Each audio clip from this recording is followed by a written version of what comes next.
All right. Good evening. I'd like to welcome everyone to the Thursday, October 5th, 2023 Planning Board meeting. If we could all rise for the Pledge of Allegiance. I pledge allegiance to the flag of the United States of America and to the republic for which it stands, one nation, under God, indivisible, with liberty and justice for all.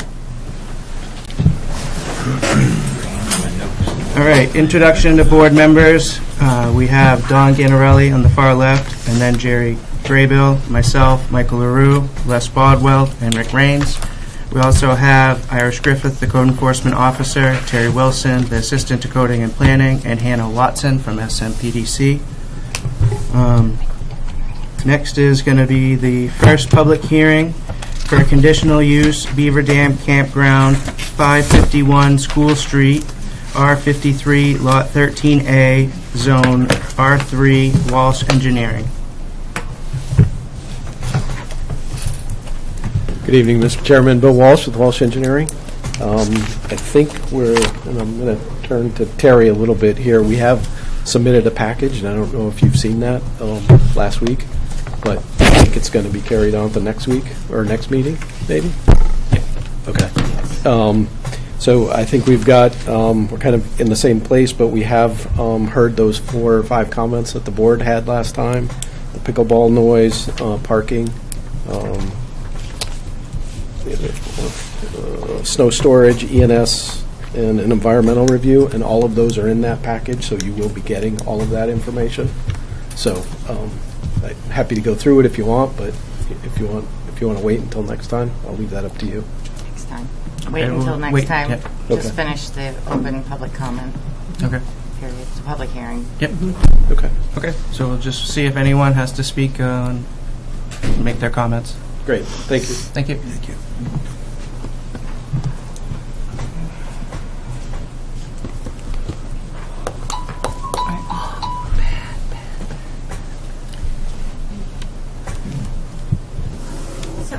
My name is Laura Sheldon, and I just have a question regarding the Beaver Dam Campground. One of the questions that was being addressed last time was whether or not there was enough parking, whether or not the parking was going to be for an actual restaurant or just for the campsites. And so, obviously, I think that needs to be addressed as far as bringing forth any public concerns there may be about the parking in that place.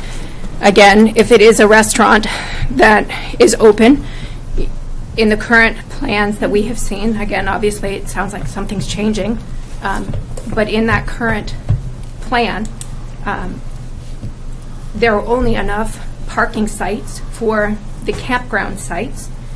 They're then saying that surplus parking was going to happen on the septic tanks, which apparently that road was only supposed to be for golf carts coming and going, but now if they're going to have parking, is that happening? And if they are having a restaurant, how many people are coming in and out of that driveway regularly? And I know from my own experience when I was in college, I waitressed, and we would seat that restaurant 6 to 8 times in a day. So if they're having a seating of 50, how many servings? You know, is that going to be? Is it going to be a takeout restaurant where people aren't even needing to stay for an hour? You know, is that going to be continuous traffic coming in and going out? How much traffic is that going to create for that very tightly congested little space that is already so dangerous, has already had so many accidents in the last few years? So I think that issue of the restaurant and whether or not there's actually going to be a need for greater parking that is already there really needs to be addressed for that public concern to come forward. Okay. Thank you.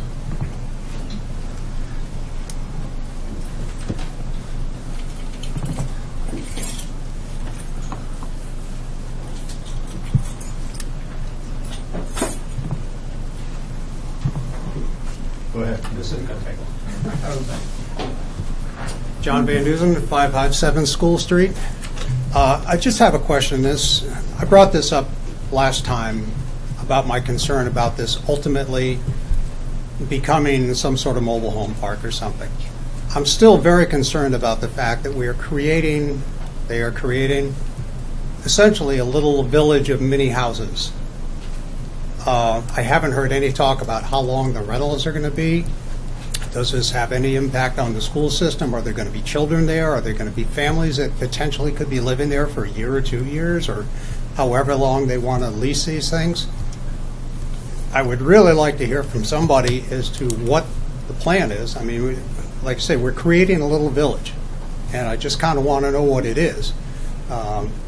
There's something about this that just doesn't ring true, and I really want to somehow peel this onion back and find out what the master plan is here, because it just doesn't make a ton of sense to me, but maybe someday I'll figure it out. Thank you.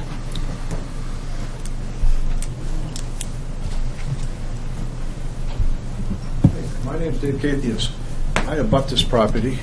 I'm going to say about 8 years ago, I was required to do an environmental impact study on my property that abuts this. In that, they found landing turtles, which shut me down. It's understood. I don't have an issue with that. When I read this, the vernal pool that they said didn't contain anything, well, I was 20 feet away from that, pulling landing turtles out of traps with the biologist, marking them, take blood samples. You know, I understood that. Today, I talked to the biologist at the wildlife fisheries, and the biologist for turtles said he hasn't been here to do a study. He said, but he thinks he knows who did. They brought a dog, but that dog doesn't do blending turtles. It does other type of turtles. So I think this impact study was insufficient. And in so, if that study is insufficient, the 250-foot buffer has to be regulated. And they're working with this within this 250-foot buffer.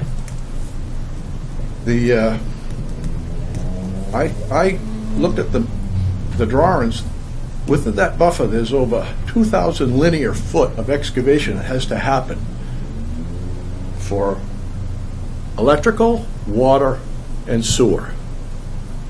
The sewer that's there is adequate for what was there for a 10 week to 3 month period. The sewer that's designed, and it just was brought up, is it good for more than 3 months, 6 months? Is it good for one person, for every person in that restaurant, which we don't even know how big that thing, well, I know how many linear square foot it is, but I don't know how many seats it's going to have. So all that has to be figured out in order to design an adequate septic system. How much impact is it going to do on the water with the restaurant and all these sites? And Janet Mills pushed something out 2 years ago about these homes. And she said if they stay in place, well, the law passed, if these stay in place for more than 180 days, the code enforcement officer has to do an inspection. If they're hard-piped, hard-wired, has to monitor the septic to see that it's hooked up properly, then it's taxable property. It's not like registering a car. It's taxable property. These are some of the issues that I saw. I know there's a main erosion and sediment control issue there. I don't know if it took into consideration all of this linear footage that they're doing. The septics that were over on the northerly side were just dumped into the old septic system through a cart. Now they've got a trench all the way over. And I turned mine off. Sorry. That's okay. And, now they're going to be piped all the way across the whole thing. That's where I get the linear footage out of. There's also the pools. There's also the bathhouse. There's a lot to consider in this about erosion control and the fact that there is a 250-foot buffer. I told the guy from the DEP and I told the guy from Fisheries that we were having a meeting tonight, but nobody could come. And a one-day notice. but they are very interested, especially the fact that they didn't even know this was happening. So that's one of the issues there. So I wanted to know, when they put these model homes in, if every one of these is on a concrete pad for each one, installed greater than 180 days. The code enforcement officer inspects for stable ground and inspects for utility connections. I talked about the taxation after 180 days. And I can give anybody the main House bill, LD 1530, May 5th, 2021, that said all this. And these model homes, are they going to be rented weekly? We're going to have Section 8 housing allowed in there? Is that how this is going to go? Or is it going to be a glorified mobile home park? Good. That was very good there, asking that question. Working hours.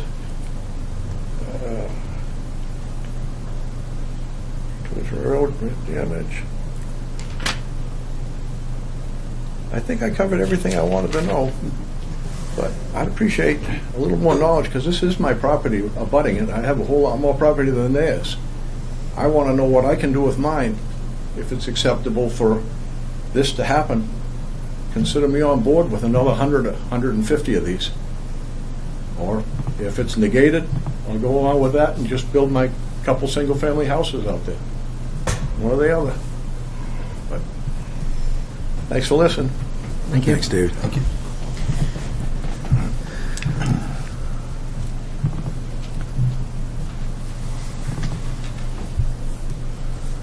Hi. My name is Marcy Shumway. I live at 547 School Street. Can you say that again, sorry? 547. No, your name? My name, Marcy Marcy, Shumway. okay. Thank you. Shumway.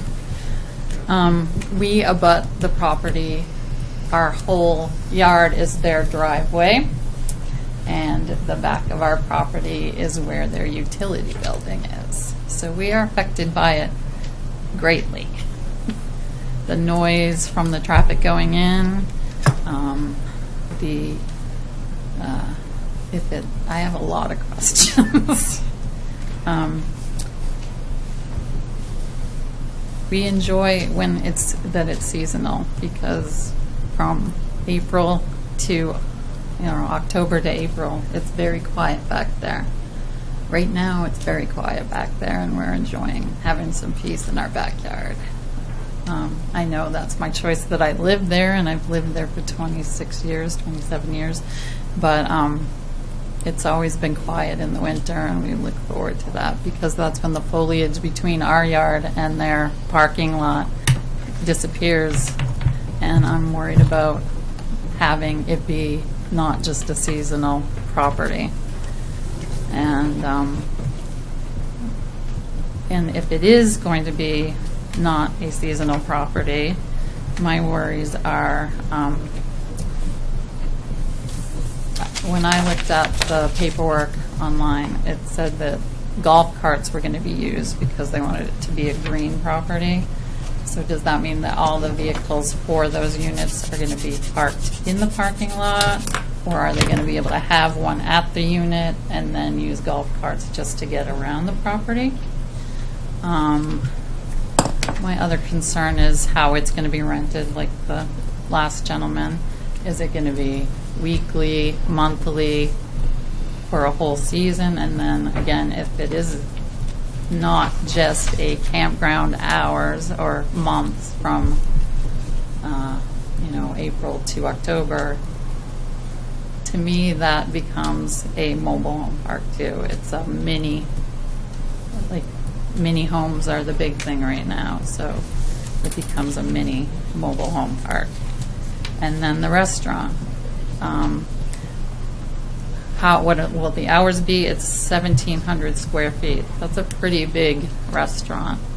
And is it only for the people at the campground during the time that the campground is open, or the rentals are open, or is it going to be open to the public and then more traffic going in and out past my yard? And fences, sometimes make good neighbors. They always make good neighbors. I'm trying to think about, and what is the building behind my house going to be used as? Is it still going to be used as storage, or is it going to be used for more recreational activities? And then the operating hours, right now, the operating hours were till 8 p.m. Is it going to stay that way, or is it going to change?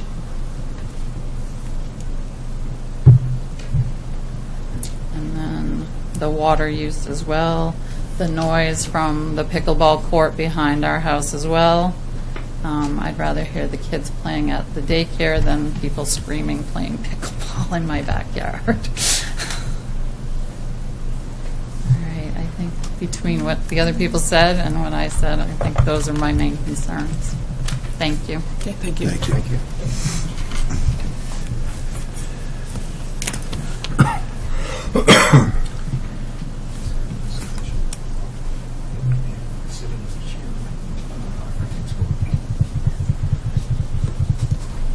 Okay, seeing no one else come forward, I'm going to close this public hearing. Next is preliminary plan, major subdivision, Goodrich Farm, R40, Lot 4, Zone R3, Durant and Diamond Hill Road, Altus Engineering.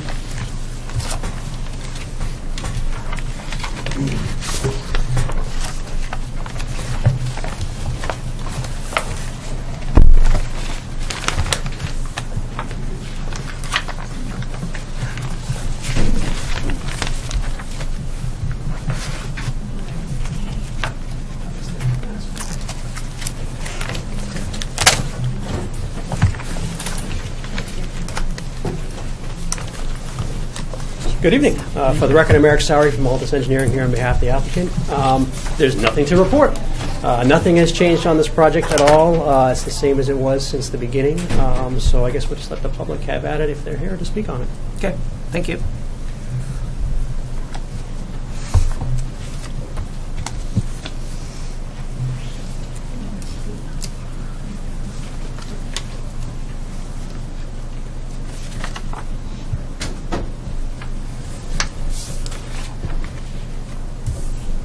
All right, seeing no one come up, I'll close this public hearing. Thank you.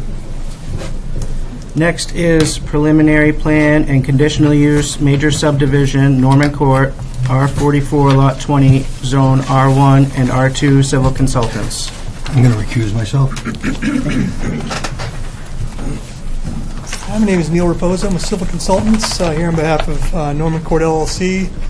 This plan has not had any substantial changes since the previous presentation, beyond some material changes in the piping for the water that was reviewed and requested by Maine Water Company.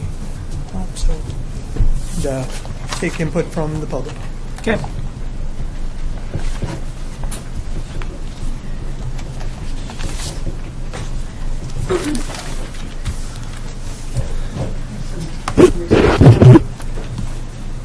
Yeah. Thank you. My name is Sarah Ellis.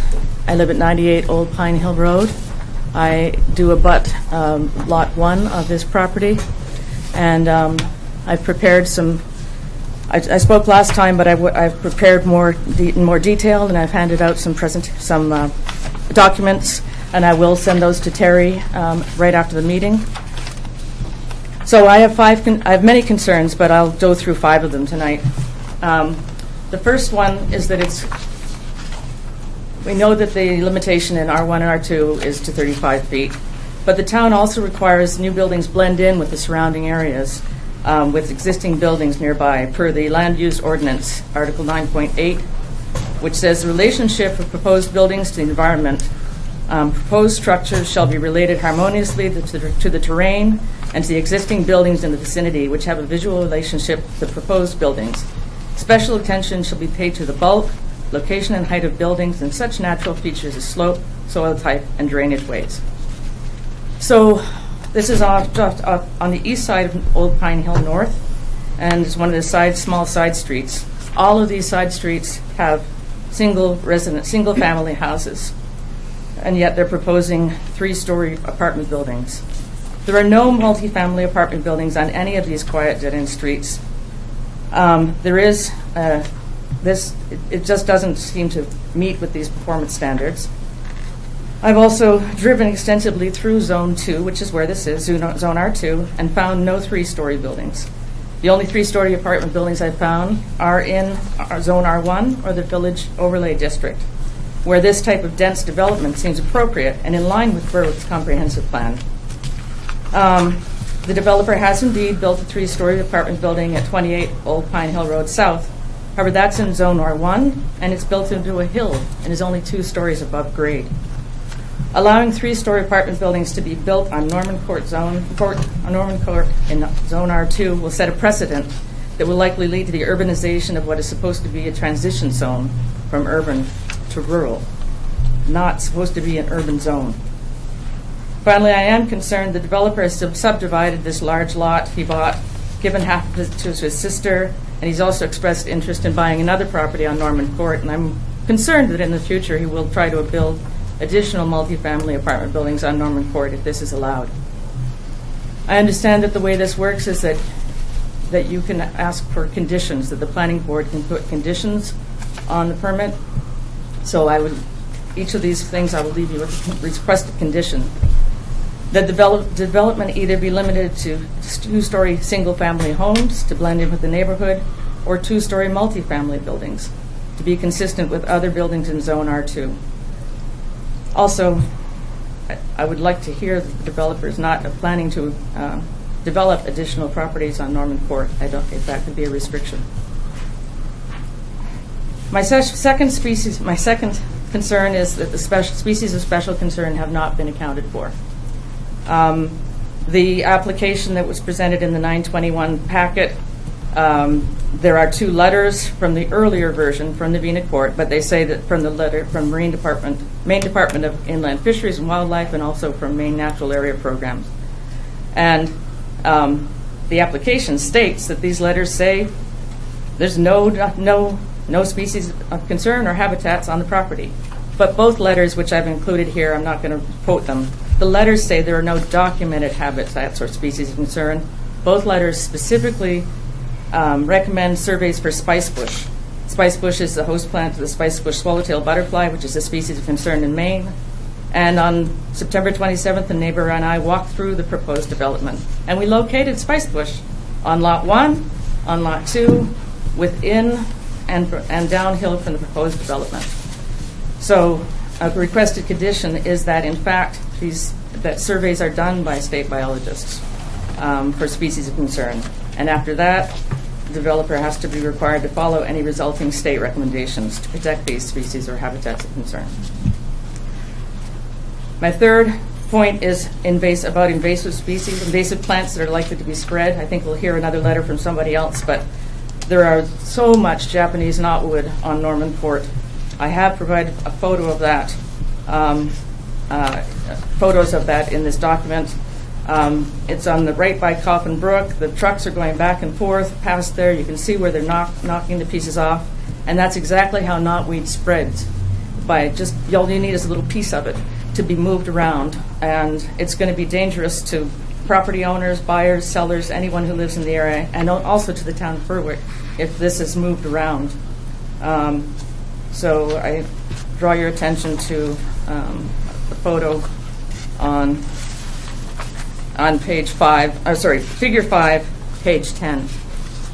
And actually going back to there is also a diagram, figure 4, where I've indicated the approximate places of spicebush. I forgot to mention that earlier. But this is all in the document for you, since I know my time is limited here. The other very big concern that I have, the requested condition about the knotweed is that the developer should be required to seek and follow recommendations on how to eradicate it or prevent spreading it between the developer's properties as well as into the town and to abutting properties, because it's really horrible stuff to try to eradicate. It can ruin your foundation. My fourth concern is that my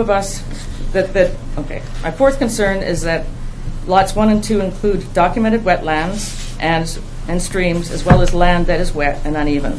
The plans do indicate that they're planning to fill 1,272 square feet of wetland on lots 1 and 2. An unknown amount of additional fill is certainly expected because the land is wet and uneven.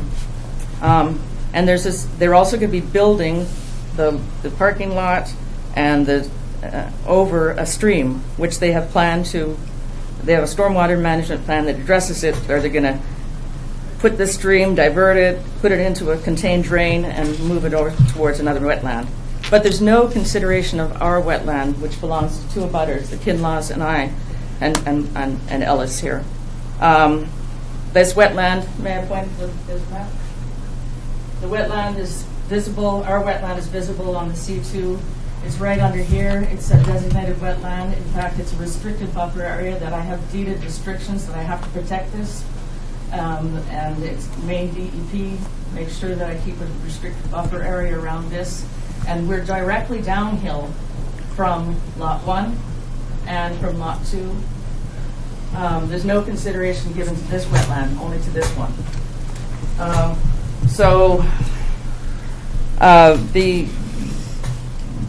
This wetland has in it, I'm a trained biologist, I've lived here for 18 years.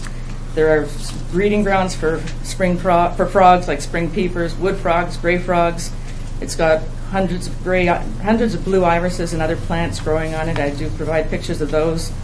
And many birds nest here nearby and use it as a watering hole. So I'm deeply worried that all the filling of the wetland here, the filling that's expected elsewhere, the diversion of the stream is going to dry up this wetland that provides valuable habitat and enjoyment for neighbors and abutters. They should not be allowed to affect that.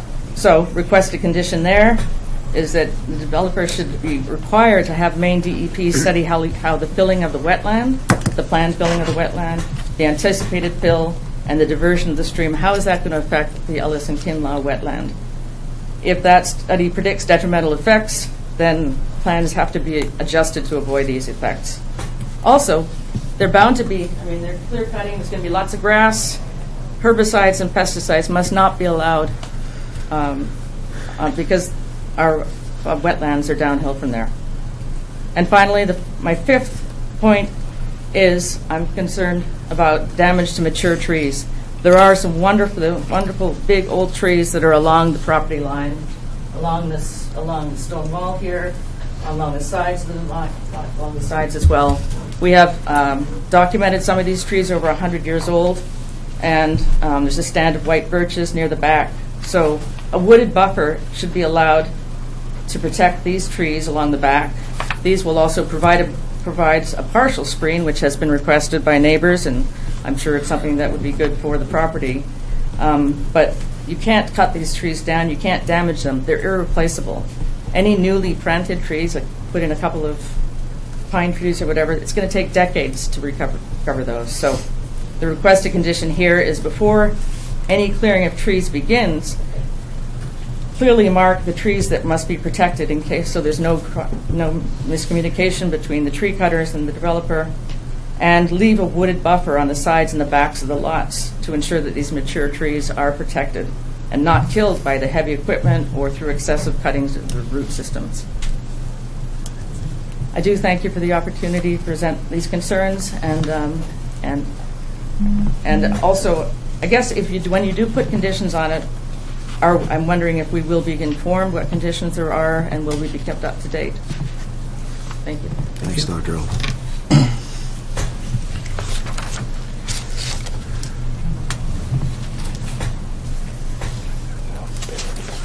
How you doing? My name's Ed Kinlaw. I am one of the abutters. Sorry, what was your name again? Ed Kinlaw. Ed Kinlaw, thank you. One of the abutters directly behind this proposed development. I'm not going to go over every single point that Sarah has already presented here, but also share all of her concerns with this development. One of the things that I will reiterate again is that the wetland concerns, how that's going to affect any of the wildlife in the area, as well as asking for a condition to leave a screen along the back of the property as well, some form of foliage or whatever to help with that.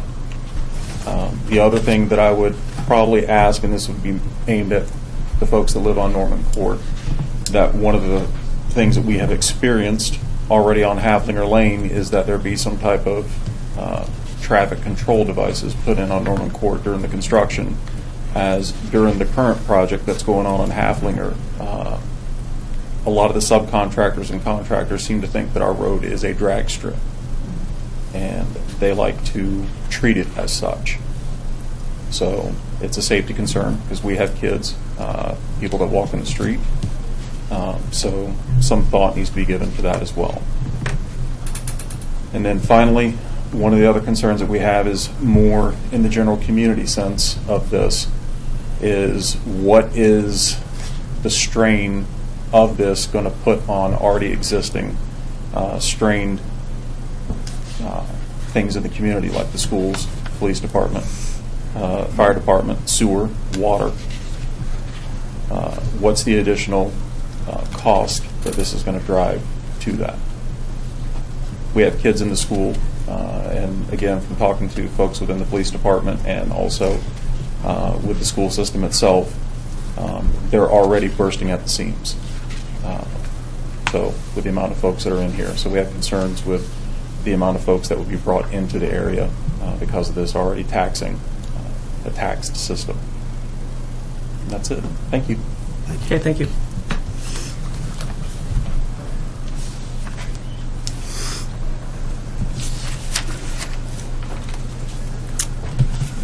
My name is Bobby Johnson. I live on Norman Court. I am in a butter also, but it's not in my backyard. It's going to be in my front yard. I only see positives for myself and what goes on there, and I'd like to see some new places for sale and for rent. You know, we're a bedroom community. We don't have any industry, so that is our industry, bedrooms. Thank you. Thank you.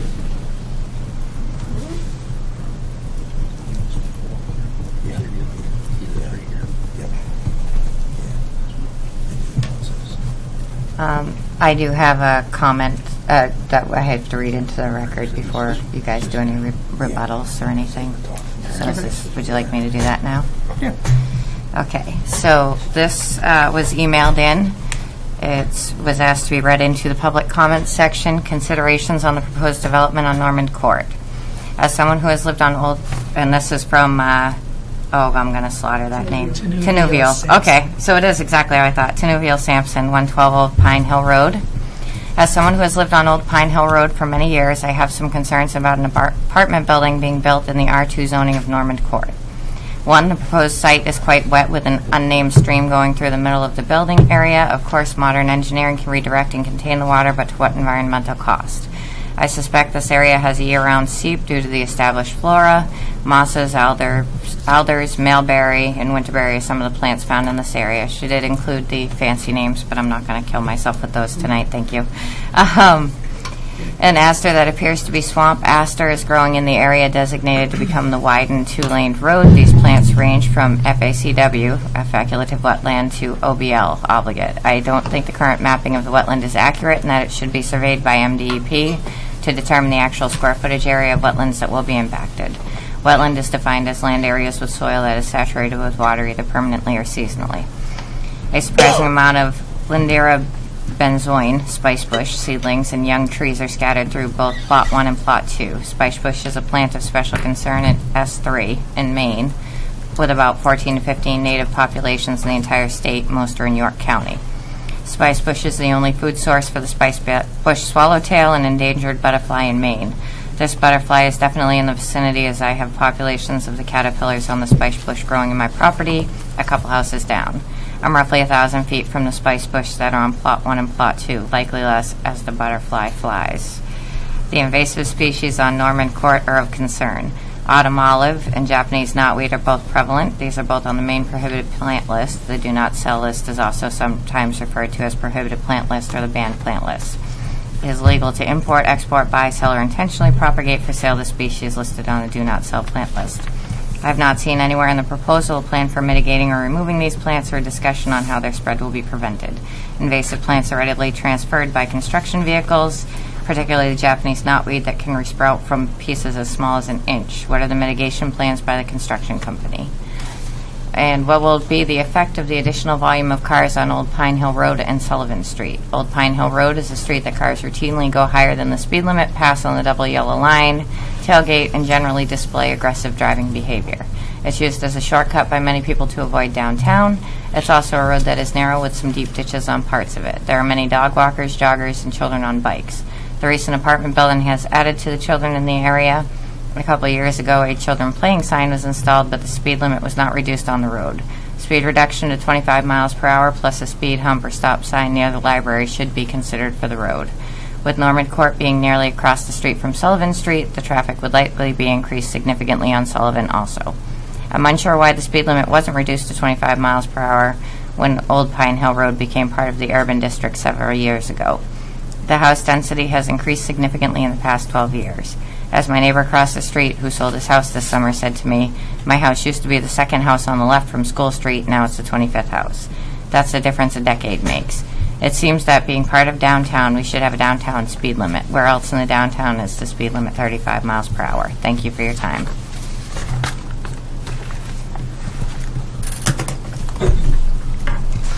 Thank you, Irish.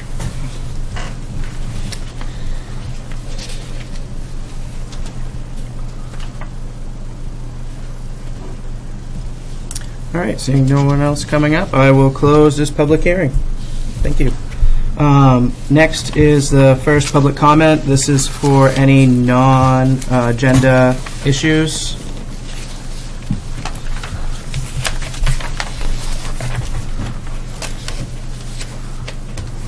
Okay, I'll close that. Next is approval of minutes for September 7th and 21st. So we don't have a quorum for either of those, so we're going to have to move those to the next meeting.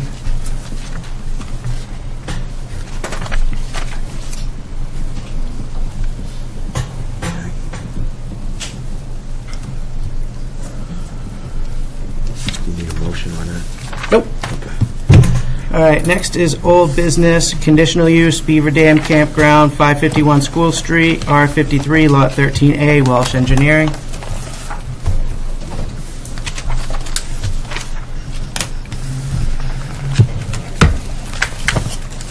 Thank you, Mr. Chairman. I'll try to address the comments that were brought up. Please, thank you. Mr. Van Dusen had several comments. One is his concern about it becoming a mobile home park. I think Irish can talk to this as well, but mobile home parks are not allowed in that district. It can't be done. This is a campground. It's a campground now, and it's going to remain a campground. That's the plan. That is the master plan. What you see here is the master plan. I don't think it's any different than that. Units will be rented on a daily and a weekly basis. There's no plan to have people live here year-round, as I guess that was the insinuation, but that's not the plan. This is a campground and will be rented as such. Mr. Kathios had several comments, talked about the buffer quite a bit. There presently is some roads, and I'll do a pointer here. There presently are some units that the buffer runs right on towards the back side of those units over there, the 250-foot buffer. So the vernal pool is right there, and if you measure out 250 feet, we've pulled all of those units outside of that 250-foot buffer. We're improving the situation. The environmental study that you'll see recommends planting those areas within the 250, and we will do that. We will plant there's a road and a couple of units that are within that space. So we're pulling those back and making that situation better. He indicated there was 2,000 feet of sewer that goes through the buffer. There's nothing in the buffer. I don't know. There is sewer being built out here, absolutely, on the site, but it's not within the buffer area. The restaurant will have 90 seats in it. That's what that will have. That was one of the questions. The septic system will be and is being designed and permitted and approved through the DHHS, the Department of Health and Human Services, as an engineered system. It will have a tertiary treatment system with it as well. And what that does is it treats the effluent before it's discharged into the leach bed. It brings a higher level of treatment than a normal septic system would do. And that system will be located right there. It's going to serve the site. It's going to serve everything here. It's going to serve all the campers and the restaurant and the office building. We have developed an erosion control plan, and that's part of that package that I said that we have submitted, so you will see that in there. We have an erosion control plan for all of the construction out here, and you'll see that. The units are campers. They're going to be on wheels. There's a definition of a camper, and that's what they're going to be. Again, talked about the mobile home park in Section 8. This is it's going to be a campground, and that's what it's going to be. Ms. Shumway had a couple of comments. Asked where the parking will be. So what we have done here is we do have the parking lot out front. And the way we anticipate this working is that all of the units will be serviced by golf carts. I talked about this at the last meeting. There's an area right here we have overflow parking. And we've accounted for 30 spaces right there. I don't think they're going to be necessary, but the code requires it, or the ordinance requires it. So we have enough space right here to do 30 parking spaces. So primarily this area is going to be used. If there is some reason for that, this area will be the overflow section for parking. Mr. Walsh, may I interrupt for a moment? Yeah. If I understood Ms. Shumway's concern correctly, it's the fact that there's going to be golf carts used in the park, but the parking is also in the park. So how do you anticipate the cars getting from into the overflow parking and out, and how are you going to prevent those cars from going to the individual lots, I think is her concern. Yeah, I mean, the staff's going to have to direct these people to park here. I think when we have that situation, there is a road. I'm going to call it a road. There's an emergency access road, if you will, that runs down through here. So that will be a road that can support traffic and park the cars. They're all going to be concentrated right here, right beyond the building. Okay. So I think your other statement just answered what I understood to be her concern. Just wanted to make sure you cleared it up. Sure. I think I said before, rentals will be probably on a daily or weekly basis here. That was one of the other questions. And again, I'll make this point, we're actually reducing the number of units here. We're reducing it by 20 units overall than what exists there today. So there's actually going to be a reduction of use on this site. We're reducing the impervious by over 2 acres on this site. We're pulling out of the 250-foot buffer. We're creating a septic system that is adequate for this site and will treat effluent properly. All of those things to me seem like a positive. There was one thing about the pickleball, and you'll see this in the information that you get. We are putting up a fence, a 10-foot fence, and putting plantings along that side, on the abutter side of the property, and that is in the new submission that we put forward. So, there was a question about the hours of the restaurant. I don't know those hours. I'm going to have to talk Okay. to. I'll bring that answer to you next time. Okay. I don't know what their intention is. Primarily, it's going to be for use of the Public, right? not of the people in the campground. I Yes. believe it's going to be It's open not to the open. Is public. it open to the public? Yes, but Okay.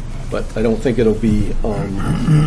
I think primarily it's going to be people in the campground that are using it. So I got a couple questions. I'm sorry if it's in here and I missed it. Sure. My question is about, I heard somebody talk about, it becoming a glorified trailer park, and that was one of my concerns initially as well. So my question is, these are going to be seasonal, or are these going to be year-round? They'd like to possibly do them year-round. Year-round, It's going so to maybe see what the snowmobile and market, stuff see in the what the, wintertime. yeah, see what the market, And what about, these are going to be all short-term rentals? yeah. And are you renting sites, or are you actually putting the park models in and renting those? The park models, yeah, Okay. yeah, and renting those. But it's all short-term rentals. It's no, Right. you're not going to be signing 2-year leases, 1-year leases with people and living there. I don't believe so. I think they're short-term, but I'll get that clarified for you. I suppose somebody could rent it for the season if they wanted. Well, a season is one thing, a year is another thing. Right. Right. Because for me, it's not unreasonable for somebody to rent a camper for the season. Right. I know guess that's what many I meant. people that do that. Right. But when you start signing a 1-year lease, then I think that's where you're dancing on that edge of, Yeah, does understood. it become a glorified trailer park? Understood. So I think for me, and I don't know if I can require this or not, but I would like to see some language in there to specifically spell that out, that this is not going to Yep. turn into long-term That's lease. reasonable, yeah. And then the other, so you answered about the seasonal. So the pickleball court, because I know we have someone here who lives right near there. One of the concerns I have with you say that you're going to put a fence and plantings, is that, I guess what standard, I would ask this to Irish and maybe Hannah, what standard can we hold them to ensure that the noise is not disturbing surrounding neighbors? Well, the town does have a noise ordinance, so they would, even if it's pickleball, which is an approved thing on the site plan, they still have to conform to the noise performance standards, which means 15 minutes continuous heard outside of the property at certain, there's all kinds of verbiage, and I don't have it in front of me, but they'll be held to that with the pickleball just as well. So there is recourse for an Absolutely. abutter, a neighbor, Yeah. if it becomes a nuisance. Absolutely. Okay. Absolutely is. And trust me, I know I will get the calls if there is an issue. And Bill knows that his clients will get the calls from me if there is an issue. So, I think those are my big issues. The seasonal, see some language about the, no more than like a seasonal rental. Yeah, like 3 months, 3 or 4 months. Well, even if the season is April to October, whatever the season is, I think that a seasonal lease, So that'd be like non-consecutive. 6 months. Yeah, some sort of time limit on that. I think a time limit is probably more important than just saying seasonal, because you could have a Well, I snowmobiling mean, specifically season. seasonal. Right. So, Right. 4 months less, or Right. 3 months or less, or something to that effect. Right, and I think that, a campground would probably be a, 2 6-month leases potential, right? If you might have the people that want to come up and snowmobile and Right. hunt or whatever, whatever we Yeah. do in the wintertime here. I don't think that would be a Ice fish. problem. I'll certainly talk to the owners about that, but that seems pretty reasonable to me. Could even be a And 3 it months. seems to take away that idea that people are going to stay there. Because honestly, that was my big concern as Yeah. well, so I Understood. think that that's a happy, Yeah, we need some kind of language, because I've seen campgrounds in other areas become what we don't want this to become. if I may, if it appeases the board and the abutters any, we do in our land use ordinance actually have the definition of campground. Just the wrong distance for whether the glasses should be on or off. And the definition for campground actually states an area or tract of land to accommodate 2 or more parties in temporary living quarters, including but not limited to tents, recreational vehicles, or other shelters. They would not be allowed to sign a 1-year lease. That is not a temporary living arrangement. That is a permanent living arrangement. So they can only rent daily, weekly, monthly, seasonally, but they cannot do annual, because that takes it out of the temporary housing, and then it becomes a violation, and I have to go in there and... yeah, I think that that's pretty vague, and I'd like to see Yeah. something more specific in the... I'd like to see the verbiage a little stricter, too, and not only in that, but in the ordinance Yeah, would be doesn't- nice if it I think my big specified. thing would be, I'm okay with seasonal if it's a 6-month is considered the summer season, the winter Yeah. season, but non-consecutive leases or something would probably satisfy my, Okay. And I was looking to see if there was anything in the ordinance itself that specified that or not. That might be something that they, because I don't see anything in there. Yeah, I got a question. It was brought up, I think we talked about this the first time this was proposed to us. These units will not be placed on a slab. Is that correct? They're going to be on tires, to be campers. But they there's have to no be. concrete slab under. That's correct. Okay. Yep. Okay. I just wanted to clarify that. Thank you.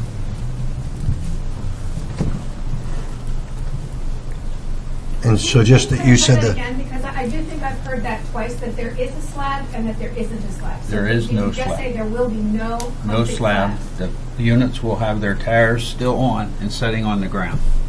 Gravel. Gravel. Ground. That was brought up the first Thank you. time this was presented.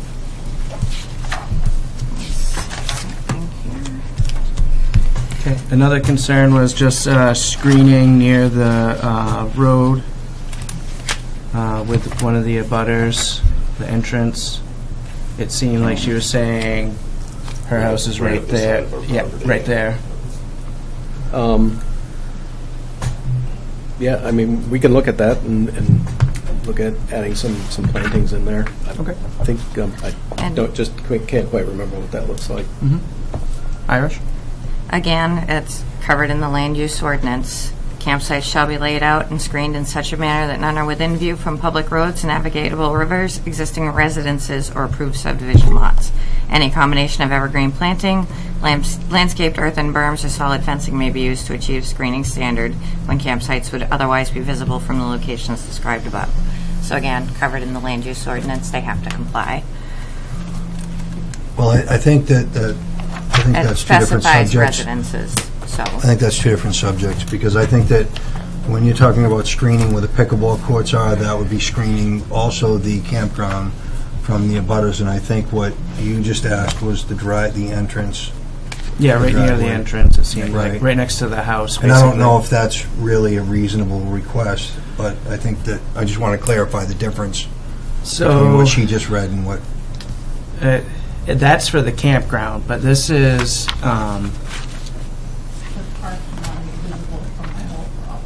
right, and I get that. Time when the leaves are down. Yeah, okay, so hold on. The public comment is done.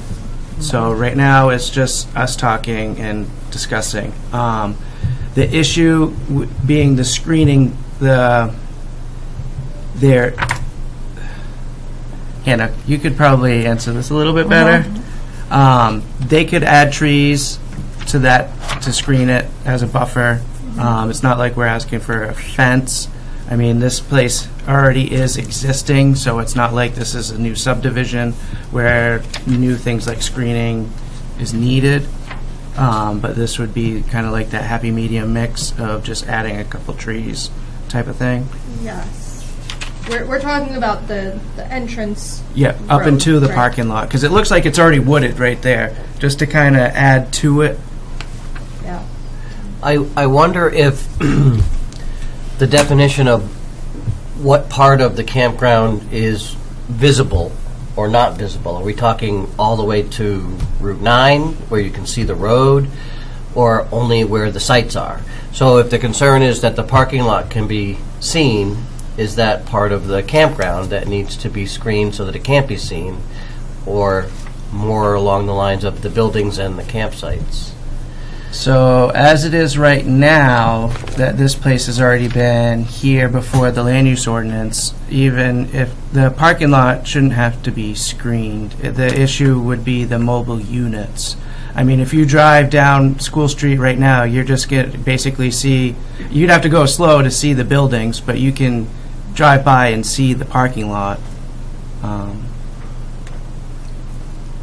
I think that my opinion is that the more important thing is to screen the piece. The parking lot, I agree with you, I don't think is a required thing to screen that parking lot. But I think that all of the buildings, and particularly, I hate to keep going back to it with that pickleball court, I think that I'm really concerned about the noise from that pickleball court, and seeing some evergreen trees there that. Just grab a plan that I have. Evergreen. Sure, yeah, that'd be great. Evergreen trees, shrubs, and bushes are a very good sound dampening thing. Our performance standards for campgrounds and tenting grounds only specifies campsites laid out within need screening. And there is a definition for the recreational vehicles that the board may want to be aware of when they're asking them these questions. A vehicle or vehicular attachment designed to be towed for temporary sleeping or living quarters for one or more persons, which is not a dwelling, and which may include a pickup, camper, travel trailer, tent trailer, camp trailer, or motorhome. In order to be considered as a vehicle, not as a structure, the unit must remain with its tires on the ground, must be roadworthy, i.e. possess current registration sticker from any state division of motor vehicles. So the park models have to be kept up, maintained, and kept on their wheels, and they're specified as not for living. So if anybody were to try and break that regulation, then it would be a code violation of our ordinance, and I'd be able to intervene. Okay. But it does not specify anything in here about, A, a definition of temporary, and B, anything about any sort of parking screening for campgrounds, just about the campsites themselves. So, If I could, Nope. Nope. please read these. No, nope, Okay, and nope. it contradicts what you say. Public comment is over. You can talk to me after if you need to. so the black dots that are here are the survey located trees that we located those along the ways. These darker green ones here would be the screening. So pickleball court, 10-foot high fence, and then this is a section of it. So pickleball court, 10-foot high fence, and evergreen plantings behind that. I suspect there'll be arborvitaes or white pines that'll go in behind that. Do you know if they intend that to just be a solid fence, or if they intend on using some of that dense fiber pack stuff that The noise idea was reduces? just a solid fence. Just solid fence, solid wood okay. fence, probably. Just curious. Yep. Did you do a sight line for the neighbors when you determine the screening? Because I think that there's two things going on here. One is a screening for the sound from the pickleball court, and the other one is to make sure that there's screening from the campground to the abutters. And I think that, in my experience, I've seen sightline views where, they map out like the neighbor's house, and they say, what can the neighbor see? And they make sure that that screening covers what the neighbor can see from their property. Yeah, there is, I think the neighbors that will see this are on this side, right?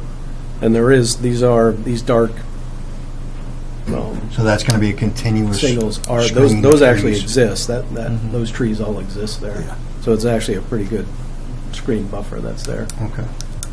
And where we're adding in, where those pickleball courts are right there, is where that evergreen hedge will be set in behind that as well.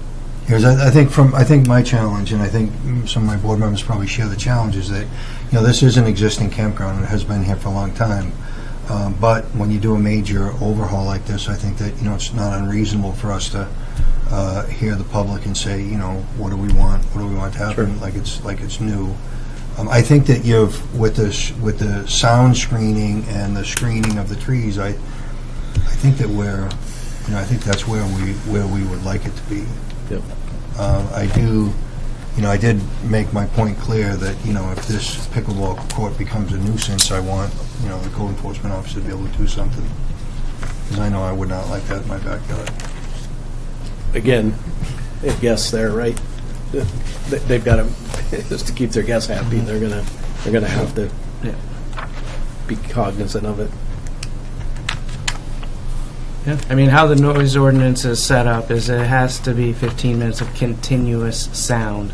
So it'd be very difficult to say that they're making that much sound. Yep.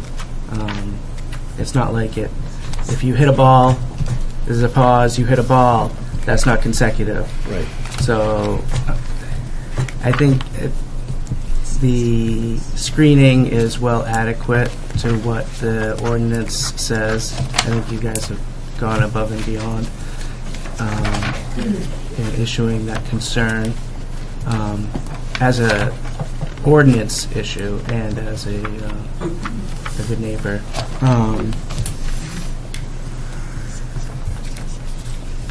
That was pretty much it.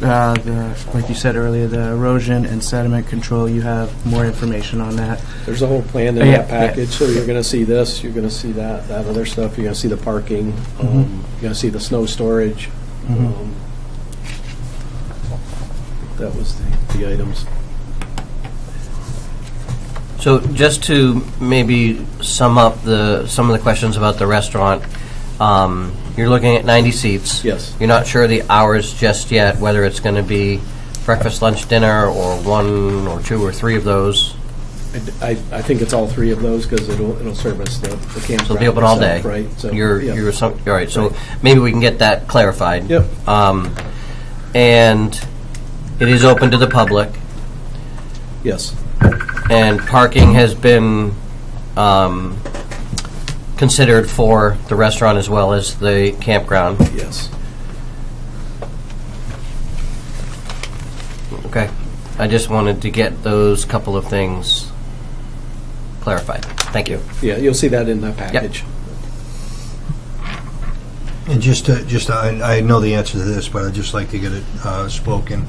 I know that some abutters raised concerns about the septic design in the leach field, but I'm confident that you have an engineered plan that's adequate for the spaces that we're going to have in the restaurant and the Absolutely. 90-seat restaurant. Yep. As I said, there's a whole other process we have to go through with the state to even permit that. We've had a preliminary meeting with them, talked through the idea, the concept, and showed them a conceptual plan, and they're in favor of it, and we're actually glad to see that it was being improved from what is there today.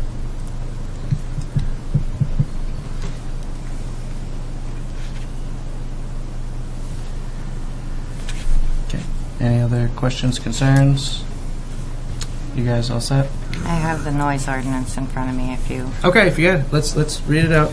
So the maximum permissible sound pressure level of any continuous, regular, or frequent source of sound produced by any activity shall be limited by the time period and land use district listed below. Sound levels shall be measured at least 4 feet above ground at the property boundary.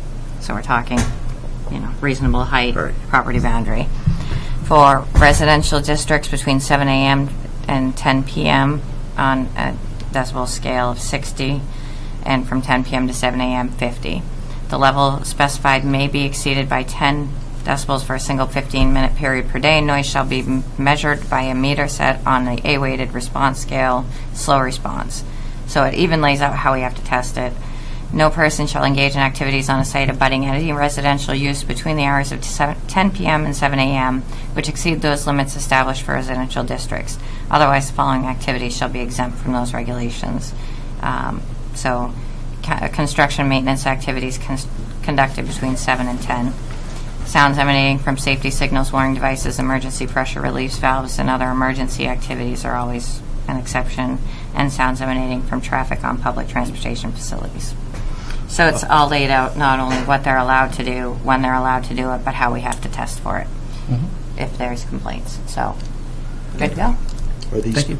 I have a question. Are these courts lighted?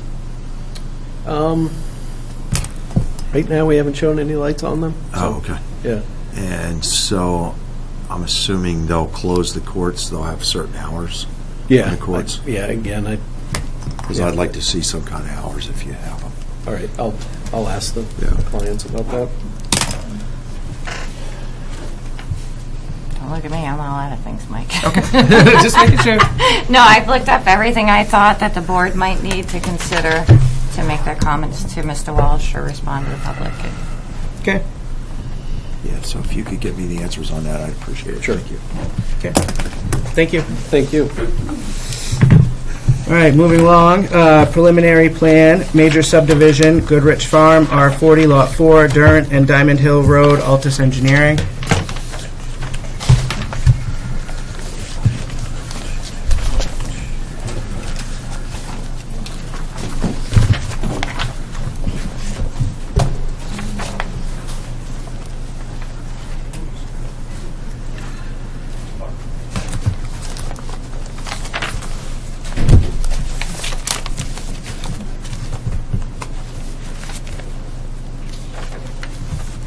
Good evening. Good evening again. For the record, once again, Eric Sowery from Altus Engineering on behalf of the applicant. As I indicated before, nothing's changed. So I guess it's at the board's pleasure. Okay. You don't have any pickleball courts, do you? No pickleball courts. I tried, but they didn't really want it, you know? Yeah.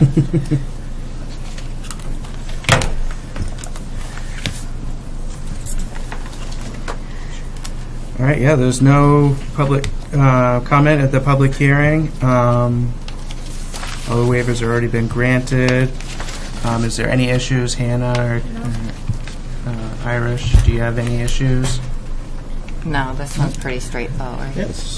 I make a motion, we approve the preliminary plan, We find it complete. or find it complete. Yes. I think we've already done that. I thought we did. Yeah, we're just approving the preliminary plan. Yeah. Okay, approving the preliminary plan. Okay. For once. All right, I'll second. Further discussion? All in favor? Okay.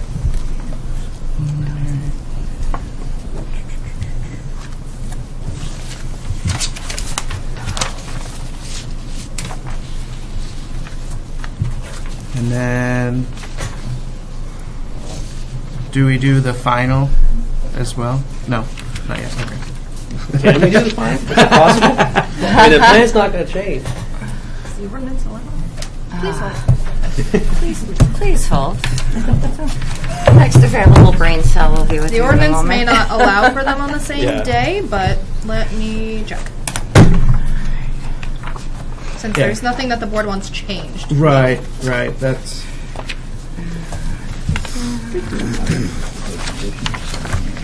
No, it's really straightforward. Yeah, it's that straightforward, simple. yeah. Finally, an easy one. I wish they were all this easy. Yeah, I know. But then they wouldn't need us. So, That's good. That's good, too.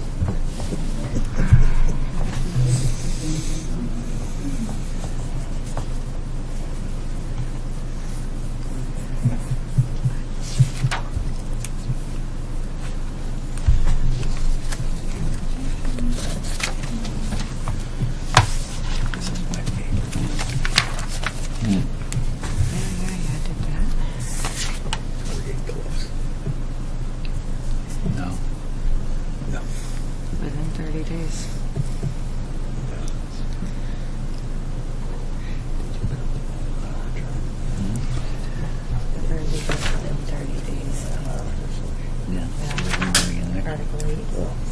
You have a plan to sign? No. Well, then you gotta come back anyway. We can just drop it off. They just drop it off. Yeah. You're good. Okay, so I'll make a motion. Was it To approve it. to approve the final plan, Yeah, I'll se- pending findings of facts, right? Okay. and I'll second that motion. Okay. Further discussion? I just wanted to ask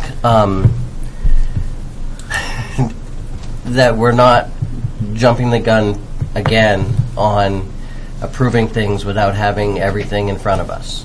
I mean, I know that we need to have documents presented ahead of time so that we can review them before a meeting. We need to have plans in front of us that need to be looked at and signed when the vote is made. We don't have that. He's not ready for that tonight. have it.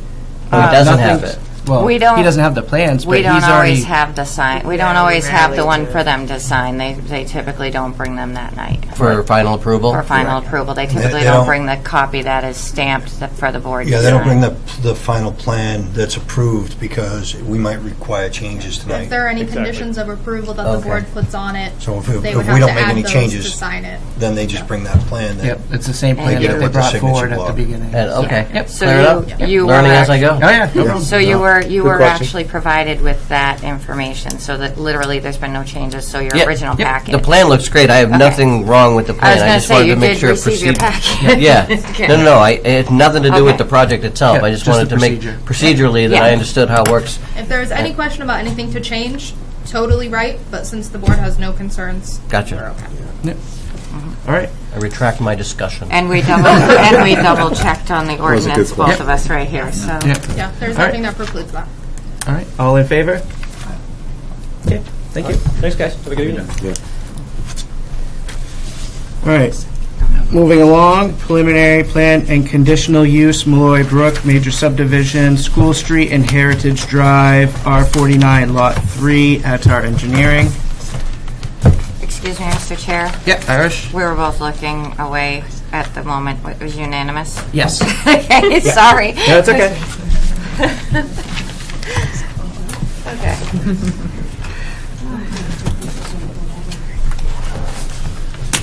We're trying to take good notes so we don't have to watch the whole video, because you guys only have to live it for 3.5 hours. We have to live it for 7. So we're trying to make good notes here. Hey, we try and not have 3.5-hour meetings. I know, but just in case. Unless MMA gives you the wrong time on a video.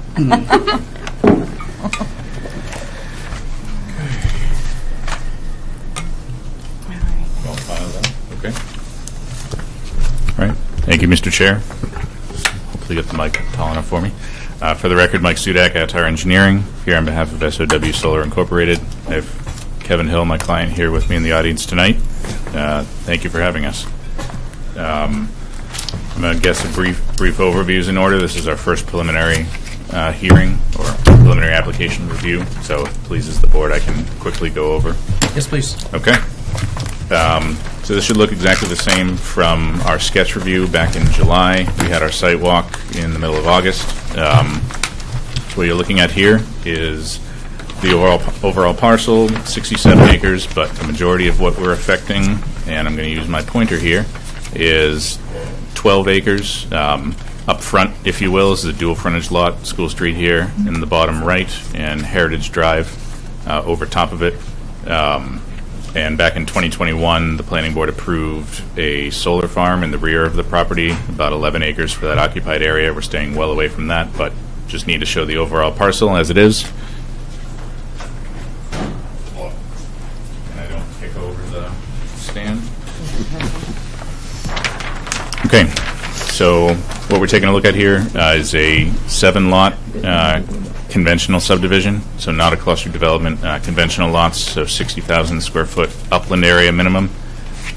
All frontage lots, 6 of them we're proposing off of Heritage Drive, the 7th we're proposing off of School Street. All of the existing conditions from sketch review have carried forward. Our high-intensity soil survey, our vernal pool that has been confirmed to be significant, this dark hatch up here in the top, which is going to limit the building envelopes, the developed area within these first 3 lots. We're effectively going to deed restrict their backyards just to make sure we're not impacting that critical terrestrial setback. Rest of the property below those 3 lots is all open farmland, as you remember from the site walk. Private on-site utilities for both, individual wells, individual septic systems. We have a blanket of test pits. Everything should be in compliance there. Let's see. I think that concludes my summary. There's some comments from Hannah's memo that I'd be happy to go through, but I can field any questions if the board has any first. Go for it. Okay. When do you want me Say that to? again? When do you want me to? If you want, you can say it first, and then he can. I was going to go to you first anyway, so. Okay. Well, before the board gets too far, there has been a lot, as you guys know, you've been receiving a lot of legal stuff. So I wanted to go to the town attorney to see where we were at here. So after some back and forth with the town attorney, he said the board has. Okay. So what I was asking him is basically, are you guys supposed to be reviewing the legal stuff that we supply you, because we do give you everything that we receive? If that's something you're supposed to take into consideration, or if you're just supposed to consider the statement from DEP. And he said that the board has to review this application strictly for our zoning ordinances to see if it complies, that because DEP has weighed in, and even apparently had they ultimately decided not to, that the board has to determine it through the land use and the 2 parties involved we'll have to determine after any approval, if an approval is in fact ultimately given to this project, they'll have to do their legal things outside. So basically, you guys can add, you have the authority to add a condition of approval if you choose to approve the application that requires a DEP stormwater permit prior to the issuance of any building permits or certificates of occupancy. And the board must apply the standards in the town ordinances and does not apply the DEP regulations, although you can add those DEP regulations as a condition of approval. So when you guys are reviewing this, although you've received a lot of legal back and forth in there, you guys are still just reviewing it for the land use ordinance. Anything beyond that is for the parties in the courts. Okay. Okay? Thank you, Irish. That's got to Good. make sure my board has the guidance from the attorneys. That's Yeah. protect my board members. No, as early as possible. We appreciate it too. Okay, so that was the first of 3 items that I had to discuss. The other 2 are from Hannah's staff memo. I can go through those quickly. She caught 2 different concerns within your ordinance that I had either missed or didn't know apply for this one. The first of which is a provision, I'm going to grab my pointer again, within your subdivision regulations. And I'm going to do my best to be brief with this, but please give me the hook if I'm going on for too long. So specifically regarding, it's within your traffic control section, for lots that abut or have frontage along an existing or proposed arterial street, which in our case is School Street. We have to declare on the plan, and we have to declare in the deed that their direct vehicular access cannot come from the arterial street. And we have 2 such lots that apply. We have Lot 6 and Lot 7. It is not an issue for Lot 6 because that has dual frontage, and we're proposing to have its direct access come off Heritage. It is an issue for Lot 7, and I'm going to put a pin in that for a moment to switch into the second item that Hannah brought up, which was one of our waiver requests. We're requesting 2. We were requesting 2. One of them for plan scale, which we are still requesting. The other one was for relief from your land use ordinance dimensional requirements, specifically your minimum lot width. The requirement's 150 feet, and we had 2 instances, the rear of Lot 7 here that I'm highlighting and the rear of Lot 6 that I'm highlighting. We are requesting relief of 10 feet for both, down to 140 feet. Hannah informed me that for conventional subdivisions, you don't have the authority to grant that relief, just for clustered only. So, and if I can get a little bit off script, I know Terry dropped off a supplemental packet in your, well, a supplemental item in your packet. Basically, what we're up against is, I brought up Lot 6 and 7 2 separate times with both of those issues, and really the only way that we can proceed forward is to remove Lot 7 from consideration. Its frontage is exclusively on an arterial, which its driveway can't come off of, and there really is no way to get 150 feet of minimum lot width without putting any of the other lots into a state of nonconformance. So I'm going to flip a couple pages here.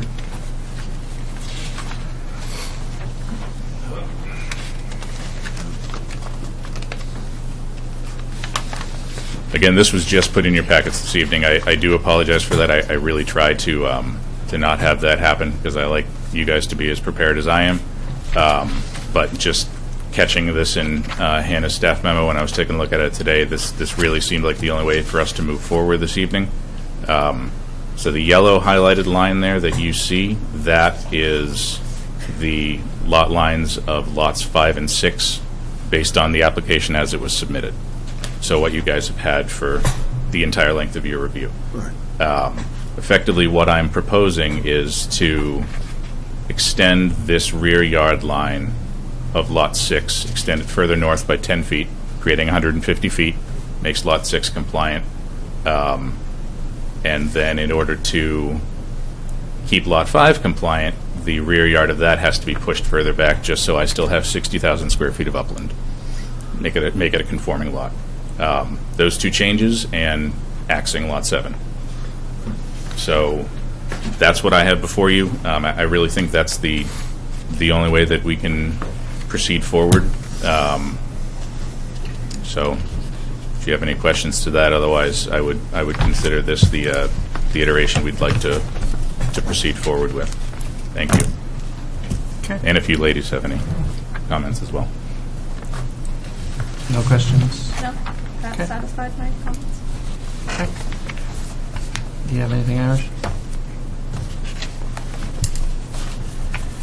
I also have half sizes of the colors that I've applied here, just in case anyone else wants a closer look. Yeah, could I get one of those? Sure. I don't have to. The glasses are going like that. Yeah, I'm like, it don't matter. I'm blind. It's too far that way anyway. If I may have a moment to look, I don't think any, unless anything jumps out at me. There's enough for the board members too, if you'd like me to play middleman. Do you guys want copies? Thank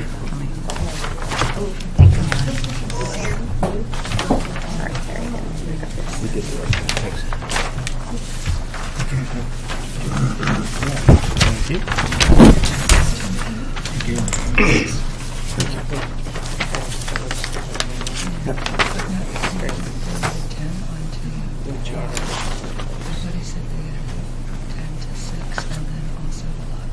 What they did is they extended this line. So the removal of Lot 7, that just adds more green space. Yeah, so all of the, really all of the changes throughout the plan set that would be affected by this would just be, you're absolutely right, our open space calculation. Open space, yeah. Instead of retaining about 44 and 3/4 acres, we're up close to 46 now for retained open space. Obviously, the density calculation isn't affected because we're improving it. And, yeah, our total disturbed area goes down because we remove the considerations of Lot 7's footprint. So, Okay. So And then, we're going to approve the preliminary plan on this. We have not approved it yet, or have we? We are going for completeness tonight. yeah, I'm sorry. I don't have any questions. Forgot to have that at the tail end of my introduction. The request this evening's preliminary completeness, scheduling of the public hearing. We're still one meeting away from preliminary approval. Thank you, though. So I would say the changes that have been presented tonight do not affect the completeness. right. They, I guess, make it more complete than it was when they first submitted, since they weren't able to satisfy those two. Okay. Yeah, the two things they weren't satisfied before. So this makes them more complete than they were when they first submitted. How does it make it more complete if we don't have the plan with showing the 6 lots versus the 7 lots? Because when they first submitted, they had requested a waiver that isn't actually a waiver. So this fixes that. And then, what's the other one? Oh, just the lot access off of School Street. Okay. Again, just couldn't happen. So they could not be found complete without satisfying those two things. Gotcha. If that makes sense. And we can't grant them? No, yes. No, that'd The board be a cannot variance. grant, yes, there That'd would have be to a be a variance. variance in order to get around the lot width, since it's a dimensional requirement. The board cannot grant waivers for dimensional requirements. You can only grant waivers for submission requirements. So their other waiver is a request for a different plan scale, which is a specific submission requirement. You can waive that, but you cannot waive the lot size, the lot width, setbacks, those kinds of things. Mr. Chair, if I may. Yep, please. Question to either you or Hannah. Is that the waiver request that we are still requesting, is that something that the planning board can process this evening? When does that take place? Yes. That'd yeah. be tonight. Okay. So Yeah. before they find it complete, whether that's today or next meeting, you have to choose to grant or not Yeah. the waiver for the plan scale. So let's talk about that waiver real quick. Subdivision ordinance 7.2.c plan set scale. I'd be happy to provide a brief summary. Yeah, please. Yeah, so I believe it's for subdivisions or for developments that are on less than 100 acres. Please correct me if I'm mistaken there. The plan set scale maximum is supposed to be an inch equals 100 feet. The geometry of this parcel, you see it here, even on an angle. It takes up most of the page. It's a 67-acre parcel, and it's a rather long parcel. So I had to, in order to adequately show the whole parcel and all of my lovely general notes, we had to go an inch equals 120 feet. So that's what we're requesting. Okay. And that is just for this page. Everything else is, I believe, an inch equals 60 or something within. And you're okay with that, Anna? Okay. I make a motion, we approve the waiver. I second it. Okay, further discussion? All in favor? Okay, waiver granted. Thank you. Next is just for completeness. Just as a comment, I'd like to say I appreciate the engineer taking the fact that they can't meet the ordinance into consideration and simply removing the lot as the right thing to do. It's probably not what your client wanted, but... Yeah, I'm probably going to get beaten up a little bit for that. Yeah. But it is the right thing to do as opposed to trying to squeeze something in that can't be squeezed in. Yeah, I mean, it'd be a heck of a lot of a headache that I think would involve re-engaging the DOT to move the gravel drive for the solar array, which I am not inclined to You don't do, want to touch that. considering what that one took. No. So Yeah. I do appreciate the kind words, though. Thank you. Yeah.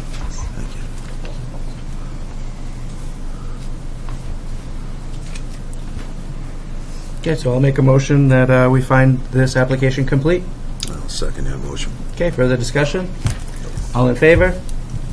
Okay, thank you. Thank you. Next is the public hearing. So this is the, So, Schedule. is the next meeting too early? The ever so quiet Terry is finally speaking up. I would say November 2nd. November 2nd? Okay. Is that okay? Yes, sir. Okay, November 2nd it is. Thank you. Thank you. All right, you, moving ladies. along. Preliminary plan and conditional use major subdivision, Norman Court, R44, Lot 20, civil consultants. I recuse myself. All right, thank you, Les.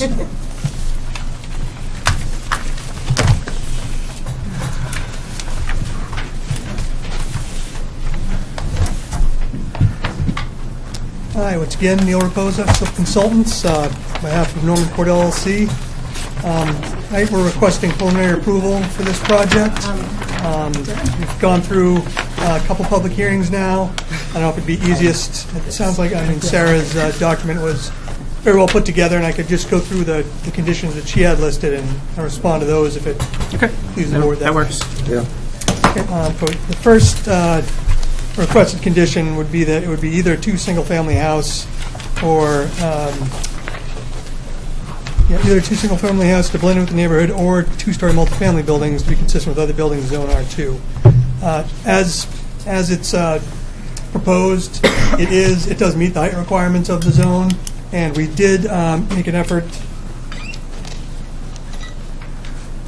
There is an effort to pull the larger buildings back as far as we can without creating a lot of environmental impact, and that was also kind of a thought in keeping this a single-family house lot out front as a kind of a second layer of screening. So this would be a single-family house lot, and the development in the back here really isn't particularly visible to the public road. It's all on the private right-of-way, and as I said, we're sure to keep the building heights down to the maximum for the allowed in the zone.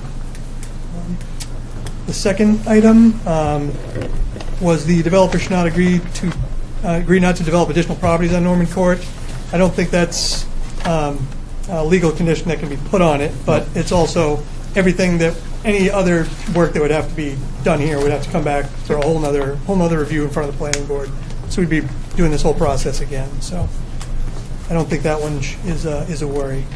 And before it's approved by the planning board, official state biologist for habitats and species of concern should be required. After that, developer should be required to follow any resulting state recommendations to protect species, habitats of concern. As was brought up, the spice bush would probably be the main the main biological concern on this lot. And if the locations that Sarah had noted here were down in this back area, up against this wetland here, and down on the slope, the developer would be agreeable to having a biologist come back out and map those locations as a condition of approval and treat them, as recommended. For the most part, they do thrive closer to the wetlands, so that's most likely why the one that was noted was down by this wetland here and down on this slope, which we are trying to stay out of completely and keep that undisturbed. So I don't think that would be an issue as far as the development itself, and we could take measures to protect those as a condition. Before construction is allowed, I missed one. Before the construction begins, developers should be required to seek and follow recommendations from state biologists how to eradicate the knotweed and prevent spreading between the developer's properties, as well as to abutters' properties in the town of Berwick. I know the developer also doesn't want to deal with knotweed. It is a nuisance, but anything that's found on site, an effort will be taken to take care of it. But I'm not sure how much it can be legislated that you can prevent it from spreading across the town. It's something that's, as the owner will be maintaining and maintaining ownership of the development, it's something that he's going to want to keep a minimum just inherently. Before construction is allowed, developers should be required to have Maine DEP study out filling the wetland on lots 1 and 2, anticipated fill of remaining land, and containment and diversion of the stream on lot 2 will affect the Ellis Kinlaw wetland. That one is kind of inherently covered by submitting to the DEP for permit by rule. We did do that. We submitted that, and we also, we did also go kind of take an extra step to provide the pervious paver parking area, and that treats the majority of the high pollutant load area coming off the site. So I believe we've kind of taken extra efforts to address that one as well. No pesticides and herbicides to be allowed on lots 1 and lot 2, since the abutters wetland is downhill and downstream of the proposed development. That's one where you can request that minimal herbicides and pesticides will be utilized. Again, it's something the developer doesn't really want to have to use a lot of that anyway. But again, the intent was to try and prevent as much pollutant load downstream as possible with the design presented here. Before clearing trees, developers should clearly mark which trees are to be retained on lots 1 and 2. And while it's ideal to keep certain trees, I think the development will kind of dictate which trees will have to come down. We'll make sure to protect any trees that are beyond that lot line and supplement with landscape trees to whatever extent planning board feels appropriate. I think that's also item 8 with the wooded buffer. I think that kind of addresses that issue as well.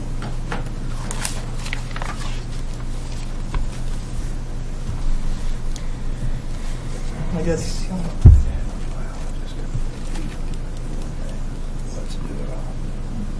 Ed Kinlaw did have a comment as well about the strain of the development on the community. And that's something that we had kind of discussed before. We had to go to each utility and make sure that they could supply the water and sewer service that was required for it, as well as the report that the school district gives to the town manager every year, indicating that there is sufficient capacity and what the state of the school system is. So I think all those were covered. Say that again? Oh, okay.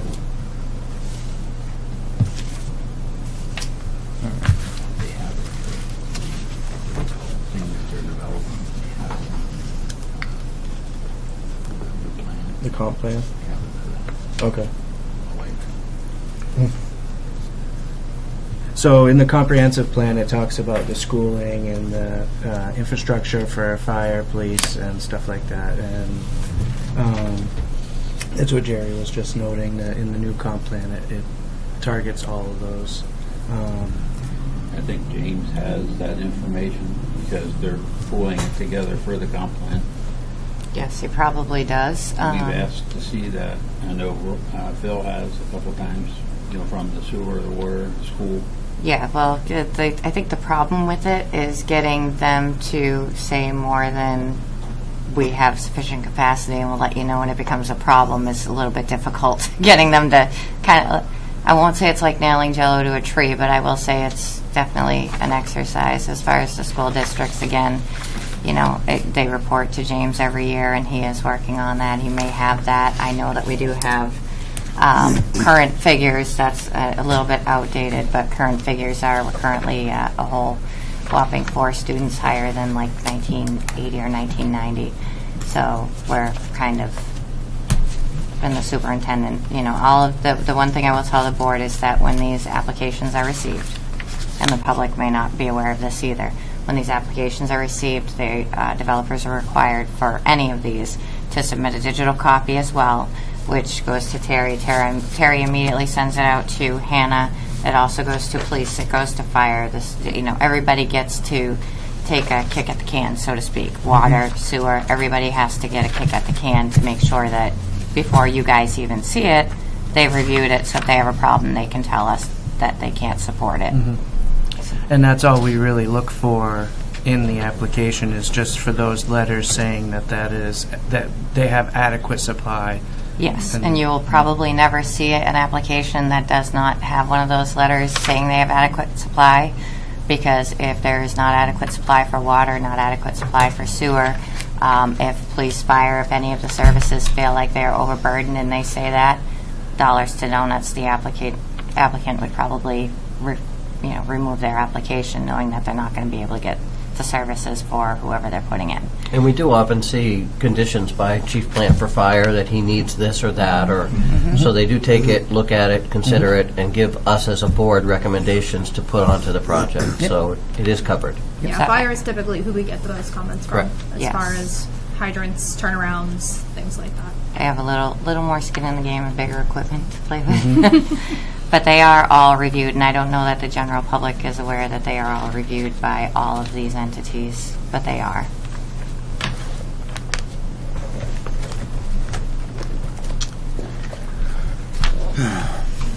So, you said you were going to agree to bring a biologist for the Spice Bush? If it's the pleasure of the board as a final condition of approval, that'd be something that you're willing to do and get that, bring them in to have that on file. It's likely, especially if Sarah has them located in the areas where they actually are located, it won't have a large impact on the development. It's basically going to be, we have to put protections up so that people don't remove them accidentally, and make sure they stay safe on the site. I think that's an important thing. I'd like to see that as a condition for the project, that a biologist does do that review and make recommendations. Yeah, and while they're at that, make the recommendations to, so the knotweed doesn't get spread all over the place also. I mean, if you're going to bring a biologist in, they're going to look at it anyway, right? Yeah. So, because that's the two important things I really took from that report. I missed part of that. Did you say that again? I couldn't hear you. Oh, the knotweed. Oh, the knotweed. Yeah, recommendation. that's all. You're bringing a biologist in anyway, so. It's a double-edged sword, right? There's knotweed, so how do you deal with knotweed? Right. But then we don't want to put herbicide down. Right. To kill it. Yeah. We will, the entire development area will get stripped of the material that's there. I mean, there's no question. Yeah. So the area that we're going to develop, that is going to go away. I mean, I don't think I'm going to go the whole 18 acres and search out knotweed. No, I'm not asking that. Growing naturally in the woods, I think that's where it lives. I think we're talking about the roadway, correct? I have a question that might kind of address a little bit more of what I read in the one that I read out to you. Do you guys, okay, first of all, so I guess I got a couple questions. Where does the pavement currently stop on Normand? It currently stops right Back up here. there, beyond where the development's going. Okay. Correct. I guess, so my question would be, it appears to me from the letter that I read out loud, that the concern is that with the track out, because, and trust me, I had knotweed, I get it, they're concerned about any of those rhizomes being stuck in the tires of the trucks going out, which I, as the code officer, have to be concerned about track out anyways from your site, and if you're mucking up the roads. Do you have anything in mind for preventing excessive track out? Because whatever prevents the track out will also more than likely prevent any knotweed that might be getting tracked in that soil getting tracked out. What's proposed is a typical stabilized road control entrance. Okay. So it'd be at the existing entrance. It'd be a certain length of larger stone that's intended to take off all the. Okay. I didn't know where it was paved if you guys were still planning to do that. So I didn't know if you had something else in mind, because that will remove most of whatever might be in those tires. The location of that's probably going to vary depending on what portion is getting developed at the time, but it'll be at the end of the work area. I have strict requirements. I'm going to require it be somewhere between where you're digging up and the end of the road. Okay. Good, yeah. I mean it. So I think I'd also like to, somebody mentioned, I don't remember who, but somebody mentioned about the subcontractors on my current project, Navina Estates, and that I know that they treat that like a drag strip. And unfortunately, in that situation, I developed that site and I sold house lots to Patco Construction. And then once I sell a house lot, it's beyond my control what they do. I know my guys, I'm constantly on my guys. I have 3 employees. So this project will be done by my employees, and any subcontractors will be subcontractors directly from me, and they won't be acting that way. Yeah, that's hard to control, period. What's that? It's hard to control that when, you're talking about individuals. 14 houses, you have, 6 or 7 different subcontractors for each house, 5 houses going on, and none of them work for me. I can't, Along the lines of traffic, I know there were concerns about the use of Old Pine Hill and the traffic that's increased there.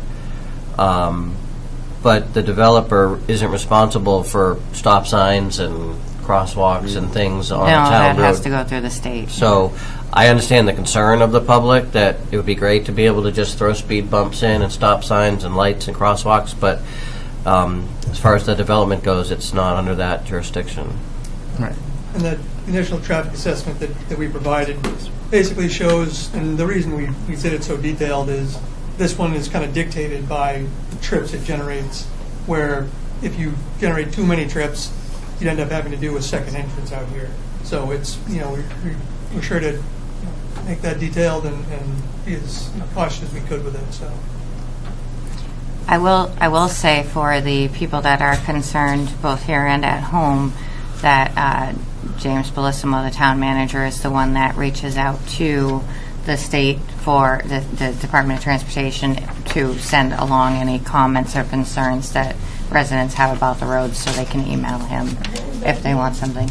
The town manager, James Bellissimo, he's right on the website. Thank you. You're welcome. He's the one that can make that contact to pass those concerns along for residents, not guaranteeing that anything can be done, but at least he knows who to reach out to so your concerns can be heard, because I don't want people thinking that their concerns were not heard here tonight. It's just that they're not necessarily being directed to the people who can do something. So send you to where we can get you some help.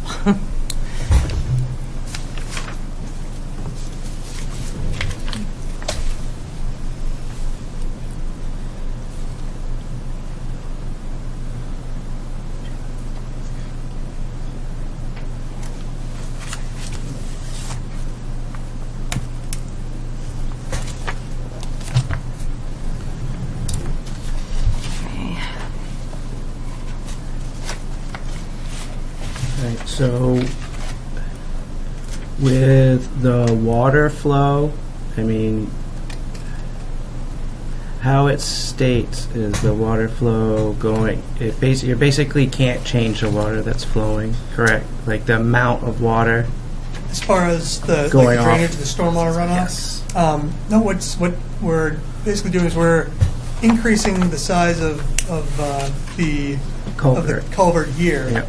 The stormwater modeling indicated that it was not sufficient in the bigger storms to hold that back, and it would overtop the road and damage it. Okay. So that was upgraded, as well as it was put into a pipe here. The drainage swale that was out here was not delineated as a wetland when the wetland study was done. This larger wetland down here, this is the one that has the multiple large culverts going through the cul-de-sac at Haflinger Lane, and this is the wetland that we were really trying to protect from the parking area up here, and it was the main reason that we wanted to put in this the pervious pavement out there to treat all of that high pollutant load coming from that area, treat it down through that filter, and have a stable, clean, cooled down water coming out through into that wetland to prevent any of the harmful side effects that were kind of discussed in the public hearing.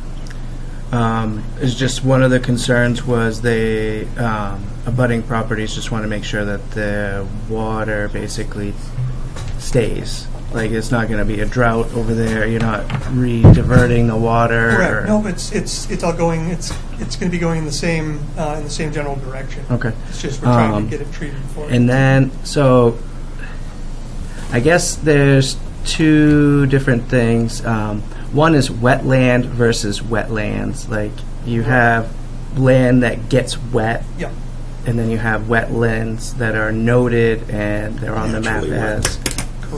Yep. So on lot 1, there's a specific amount of gravel that you can add to the wetland. That's mapped wetlands. Okay. But the isolated, smaller wetlands are you can impact those without the full permitting because NRPA and DEP have determined that it's not a harmful impact. And for this particular project, it allows us to keep, if this wetland is impacted and filled and allowed the development to be closer to that, it keeps it further From the away back, from right. from It the back protects the larger back. wetland. Yep. And in this case, if there is spice bush in that area, it keeps it further away from that as well. Okay. What all are you trying to filter out with that pervious?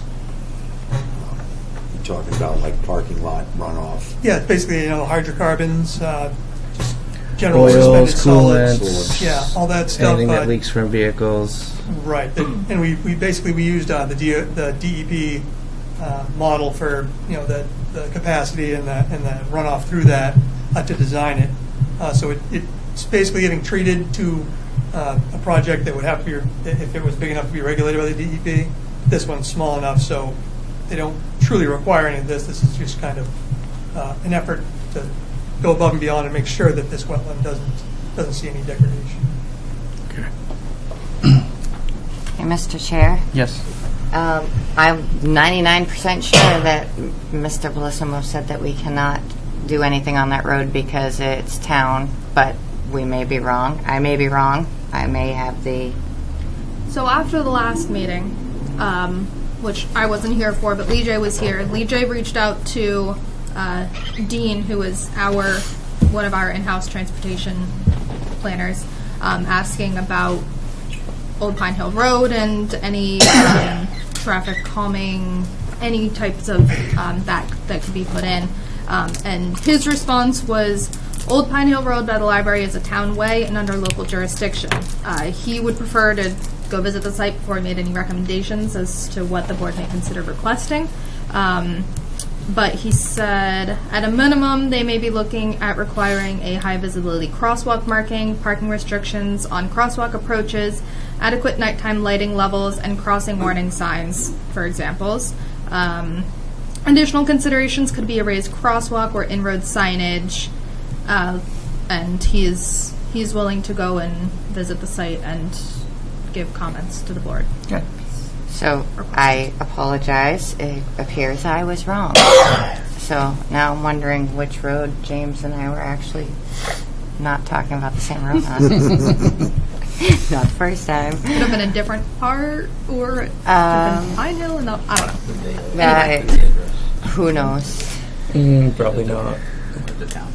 That would be a selectman thing. Yeah. Yeah. Right, it'd be a town, Yeah. Yeah, what we would be trying to do is either if there'd be like a crosswalk that goes to the library or something of that. That would be what the library was requesting, yes. Yep. So it would make sense to me anyway that we encourage the public who have concerns about that to take that up with the selectmen and the town and James With the Bellissimo. speed, yes. Yeah, not with us on this project. I will say that the last traffic study, they basically said that the speed, I get what the public says versus what the traffic studies say, but the last time the traffic study happened, there was no issues with overspeeding. It's a 1% issue. It's a very small amount of people that do speed. With speeding, they set the averages, and you see the things on the road, and they go by that. And when they go by that, a lot of people see that as they slow down, and I get that. But at the same time, that's what the testing goes by, and there hasn't been that many speeding incidents from that study. Is there any other questions or concerns? Yeah, I'm starting to run low on coffee. You know what that means, boys and girls. Yeah, you won't sleep anyway, so it doesn't matter. It's decaf, honey. But when it's out, I'm out.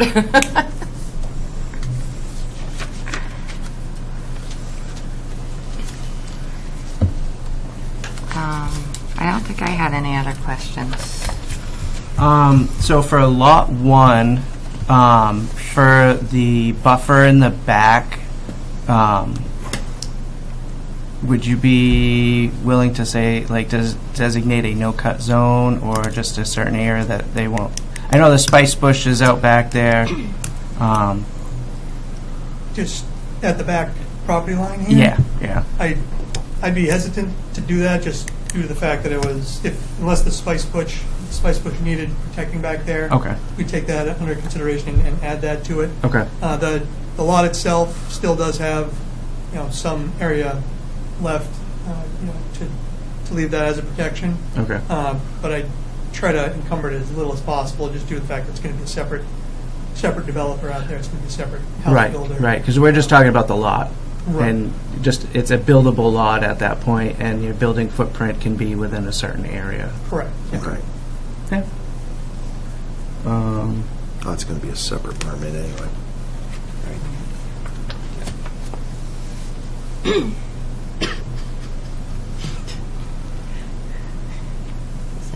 there a color you prefer to? No, it's just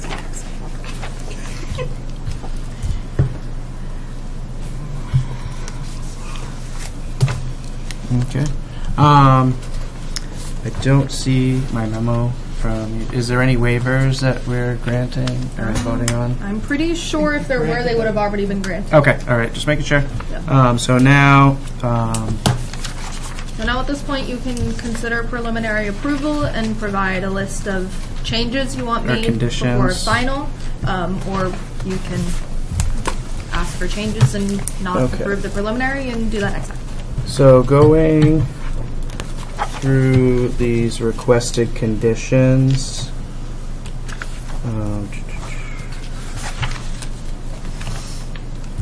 Well, first, let's discuss out of character buildings. I guess that was a concern. Yeah. I think that if I could speak to Please. that, I can appreciate that, and as a developer, there's a balancing act of, the highest and best use of a property, meeting the demand for housing around here, and the environmental impact. Typically, I build townhouses. If I built townhouses, this development would be this big, and we would damage 4 times the environmental impact. As far as out of character, this is directly across the street from an auto repair garage. So this is not, there are residential houses there, and I don't want to minimize that for sure. These are definitely, they're going to be attractive buildings, but they're definitely 3-story buildings, and I definitely weighed that consideration greatly when we looked at doing townhouses or doing these. we opted for the townhouses to minimize the environmental impact. And also with the auto repair garage across the street, we thought that they were more fitting to the neighborhood. Now, you won't be able to see these buildings from the Old Pine Hill Road, is that correct? You'd have to be kind of slowing down and looking back in towards it. Right, it'd be very difficult to see it, so, Can't say they'd be invisible from there, but it'd be an effort. right. Okay. And it is, in that neighborhood, granted, there aren't any three-story buildings, but there are condos right across the street, Pine Hill Road, and then there are also my townhouses not far from there. So this kind of is a neighborhood of, I know that the R1, R2 line is right here. So it is just outside of that R1, R2, but that neighborhood really, with the condos and my other townhouses there, and the library, the auto repair garage, there's I don't think they're out of place there. Or I would have opted to do the townhouses. You guys have anything to add on that? In regards to what, as far as your an out-of-character building? Yeah. It's an odd turn of phrase, but I think as far as saying an out-of-character building, because when you drive through any neighborhood, what do you see? Unless you are in literally a development that's been built by just one person, you see a variety of houses. So what in fact defines an out-of-character building? If they wanted to build a all-black Roman Gothic style, that I would consider an out-of-character building. An apartment building that's literally a stone's throw from the R1 line where we have multiple multifamilies, I don't consider out of character. When we were walking on the site as we came out towards that single house lot, because again, when I approve the building permits, I have to consider all the ordinances. This book is what everybody wants. And as you walk out of Norman Court, you look across, you see the other buildings, you see large buildings. And we do have the height restriction of 35 feet. So nothing can be bigger than that. So nothing can really be built out of character. I take a little bit of issue with that term just because it's not really clearly defined as to what they're considering It's out subjective. of character. Yeah. It's too, Yeah. it's too subjective, because if somebody wants to do something with some nice pillared architecture next to a farmhouse, who am I to tell somebody, no, you can't style your house the way you want? But I do get the point where it applies to this in the neighbor's concerns with it being an apartment building. But that having been said, again, like literally you can't swing a dead cat without hitting the R1 line. And R1, I can't even tell you how many apartment buildings I've been in, and I haven't even been here a full year yet in the R1 zone. So to me, no, not meeting. I don't think it passes the straight face test of saying it would be out of character for that area. Les, what is the visual sight line of any abutters to the buildings where they're going to be? Are they going to have direct sight line to your buildings, or will there be? The abutter that is going to spoke earlier, Bobby. Mm-hmm. I couldn't hear what he said. I have a lot of trouble hearing him. He said he was in favor of it. He's in favor. He's on board with Yeah, the he full was at plan the as site it walk. is. And he's directly across the street. I mean, he is. Right. He is right there. Right there. Yeah, Les. Les, your microphone. You got to use the mic. You should know better. You speak into the You got to microphone. use the pointer. Yeah. Sorry. The middle one? So he is this property right here. Right. And this, the owner of this property spoke at the last meeting. Yeah. And then, I think it was mentioned that, I gave this parcel to my sister. So in 5 or 6 years, when she retires, we're going to build her a house back there. So that's all that's going to go on here. The only other person on the street is, I believe his name is Normand, and so, but I haven't heard anything from him.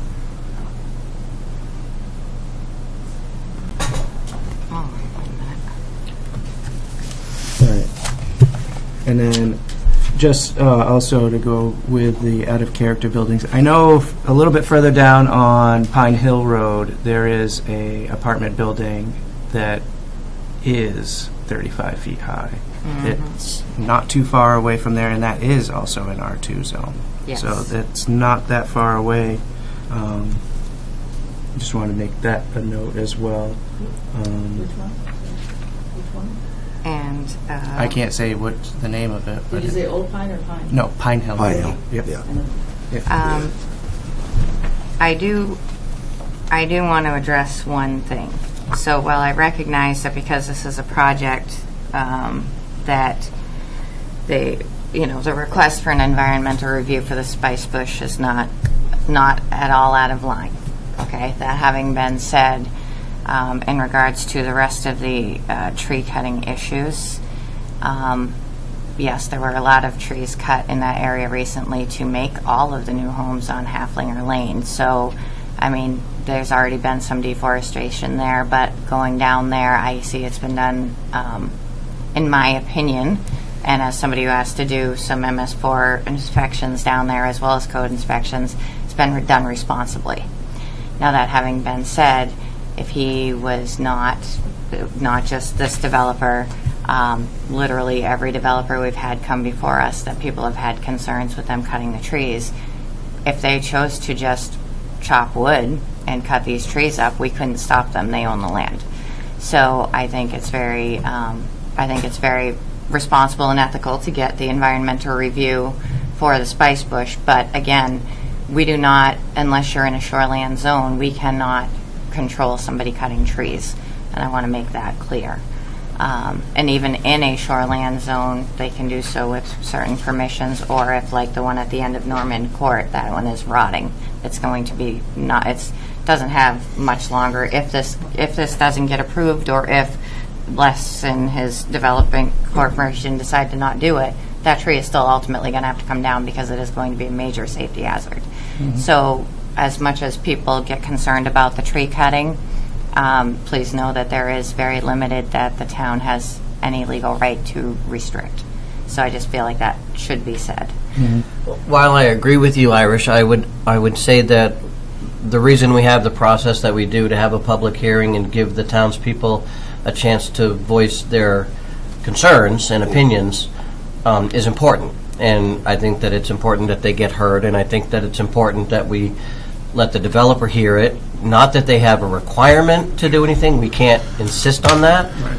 But in the spirit, as Phil would often say, in the spirit of good neighbors, it alerts everybody to being on the same page and just trying to find a compromise. No, I absolutely agree with you, Rick. I agree with you that they should be heard and they should have the right, and especially when it pertains to a buffer. But what I'm saying is, I want people to understand that the board may be able to say, you want a buffer.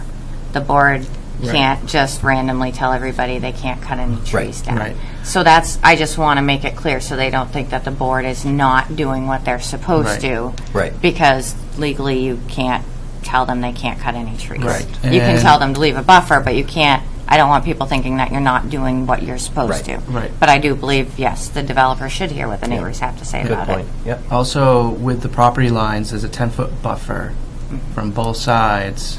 That it's basically, if you're cutting down trees, you have to talk to the abutting neighbors because it's technically every other tree. One could be yours, one could be the neighbor's. And how that goes is you usually need consent from the abutter to cut trees down. Up to 10 feet from the property line. From the property line, yeah. I just want to make sure that everybody's aware that the board has a limitation on what you can restrict for tree cutting. That's, I guess, where I was going with that, but we can't because pick it's the trees. Maine is if I Maine could is too, a tree thing. It's I'd property. add about the trees. One of the things, I am a developer, but I also am environmentally responsible. And, if you look at this entire parcel is 38 acres. And, I'm developing this piece right here, and I'm going to put a house here for my sister. And the rest of this is going to remain forested. And it's going to remain forested because we've maximized the trip count for this road, so we can't put any more on here. So this really, in the comprehensive plan, we talk about cluster developments. It doesn't get much more of a cluster development than this.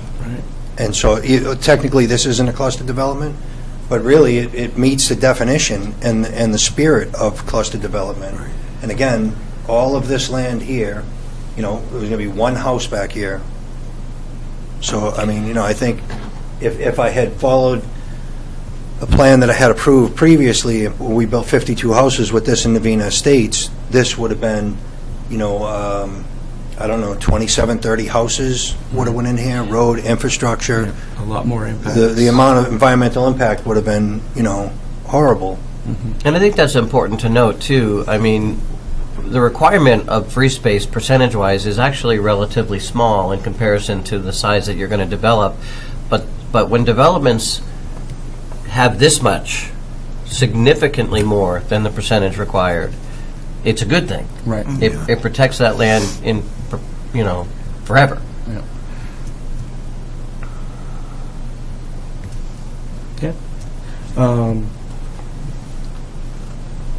Okay, so one of the conditions would be to have the spice bush plants noted and do that study with the IF&W. Just be a state licensed biologist. Yeah. Okay. It doesn't have to be that. Okay. Doesn't have to be Yep. state group. It'll be a lot quicker. Okay. Yeah. Someone else did. All right.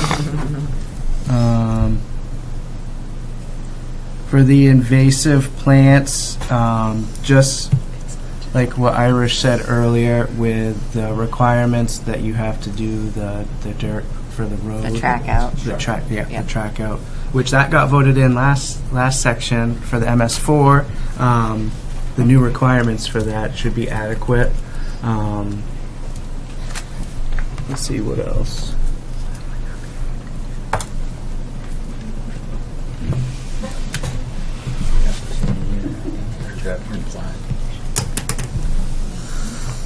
We don't really have a say of what trees they No, but the buffer. the buffer, the wooded, so number 8, the developer should leave a wooded buffer on the sides and backs of both lots to ensure that the mature trees near the property lines are not killed by heavy equipment cutting through. I don't think that can be a true requirement. The setbacks have to be adhered to Right. for development. And then beyond that, it will be, having to adhere to the requirements just for, the trees at the lot. Right, right.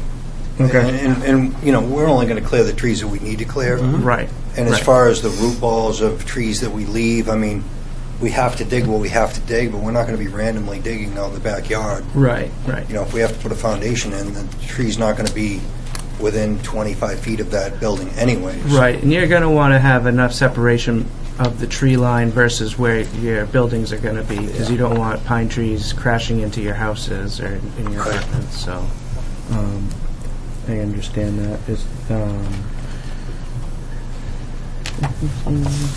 I guess another condition would just be the minimal use of pesticides and herbicides. That would just be a condition. You can't say that you can't use it, but I would just limit it to just saying a minimal amount. I mean, I don't plan on using any unless Right. maybe poison ivy or something, but I don't. Most of this is going to get bulldozed up into a pile and ran through a screener, so I don't, Okay. sit there for a year in a pile and all decompose. Right. Okay. And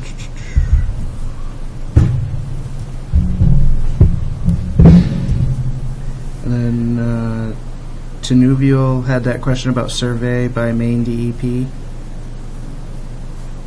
About the spice bush. Okay, that was about the spice bush. Okay. Okay. So that's the same one with that. Yeah, let me just double check that one. Hold on, I stuffed it in the packet information. My little eyeballs on. Yeah, I would tell. So that's Yes, so this is another thing that's in this Tenuvia that had the letter I read. I think something that, well, so they're taking care of that. Who did the wetland mapping? Are you using the online wetland mapping? No, it was done by Moise. Okay, so you actually had it done. Correct. Okay, so that takes care of her first concern. Second concern. Autumn olive smells amazing, just for the record. We already addressed that. Okay. So then I'm going to pass this along to James for discussion about the traffic thing. Sure, to get it about the reduction of speed that she was asking about. Right. Okay. Did we have the stormwater management plan reviewed by a third-party engineer? In the memo from Hannah, the last one, it said that we should consider, or we could determine if we wanted that or not. Mhm. And I didn't know if we wanted that or not. It just says the applicant has submitted a stormwater management plan. The planning board should determine if this plan should be peer reviewed by a third-party engineer. We had sent everything to the DEP just for the PBR approval, and generally if they see anything that They would have determine flagged it. Yeah, they determined to be a Okay. cause of concern, they'd flag it. For this particular project, it's the stormwater study that we did technically isn't even required. It meets the threshold to go into Chapter 500, but doesn't meet the threshold to have the stormwater analysis done. So sending in the PBR and having them accept it basically takes care of all the stormwater, but we kind of tried to go the extra step to show that we had the report that said it wasn't impacting that downstream wetland. Okay. Just kind of going above and beyond. Okay. All right. So that should be adequate for that.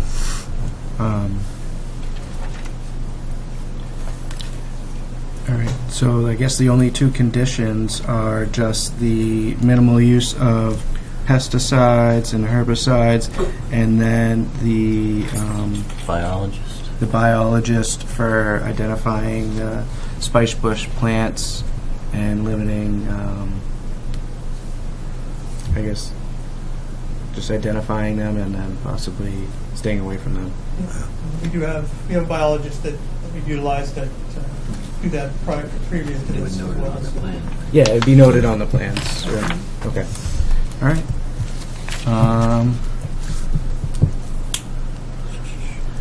So after that, I guess I'll make a motion that we find the preliminary application complete. We already did that. Oh, okay. Plan. Yeah. All right. Approval of preliminary plan with conditions. With the conditions. So I'll make a motion that we approve the preliminary subject to the conditions. Can the preliminary be approved with those conditions as the final condition? I'm getting the wording. Please hold. Please hold for the next development.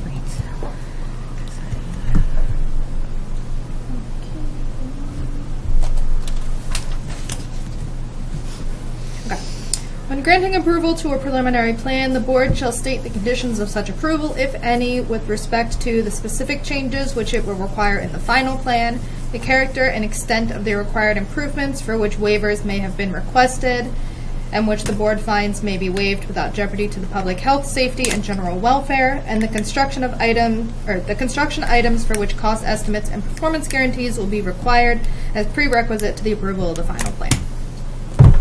So, you can approve the preliminary plan and say, these are our conditions that you need to meet before we'll approve your final plan, or these will be conditions that will also be placed on the final plan. I will say that again. Wow. So we can set the conditions to be met before the final plan is accepted, or we could adopt it into being in the final plan conditions. Yes. So yeah, if there are changes you want made before you will approve the final plan, say those. And if there are conditions that you want to be placed on the final plan as a condition of final approval, such as, if you have to do this before we'll issue a building permit. Okay, Things like so that. I guess at There's that two point, the one condition would just be the biologist with the spice bush for the preliminary approval before the final, and then for the final would be the minimal use of herbicides and pesticides. Yes. Yeah. So what I understand is that the board wants to see the study from the biologist Yep. showing the spice bush Yep. before you will approve a final plan. Correct. Correct. And then when you approve the final plan, the thing about the herbicides and the pesticides will be a condition on there. Yes. Okay. What she said. So I've made the motion. I'll second the motion. Okay, further discussion? Okay, all in favor? Okay, thank you. Thank you. What she said. Yes. Yeah. That was a lot smarter than trying to refute. Thank you, Hannah. All right. Use my resources. There is no new business, so we can skip through that. Second, public comment is open to non-agenda items. Okay, seeing no one come up, I'll close that. Informational items. You girls have any informational items? Email.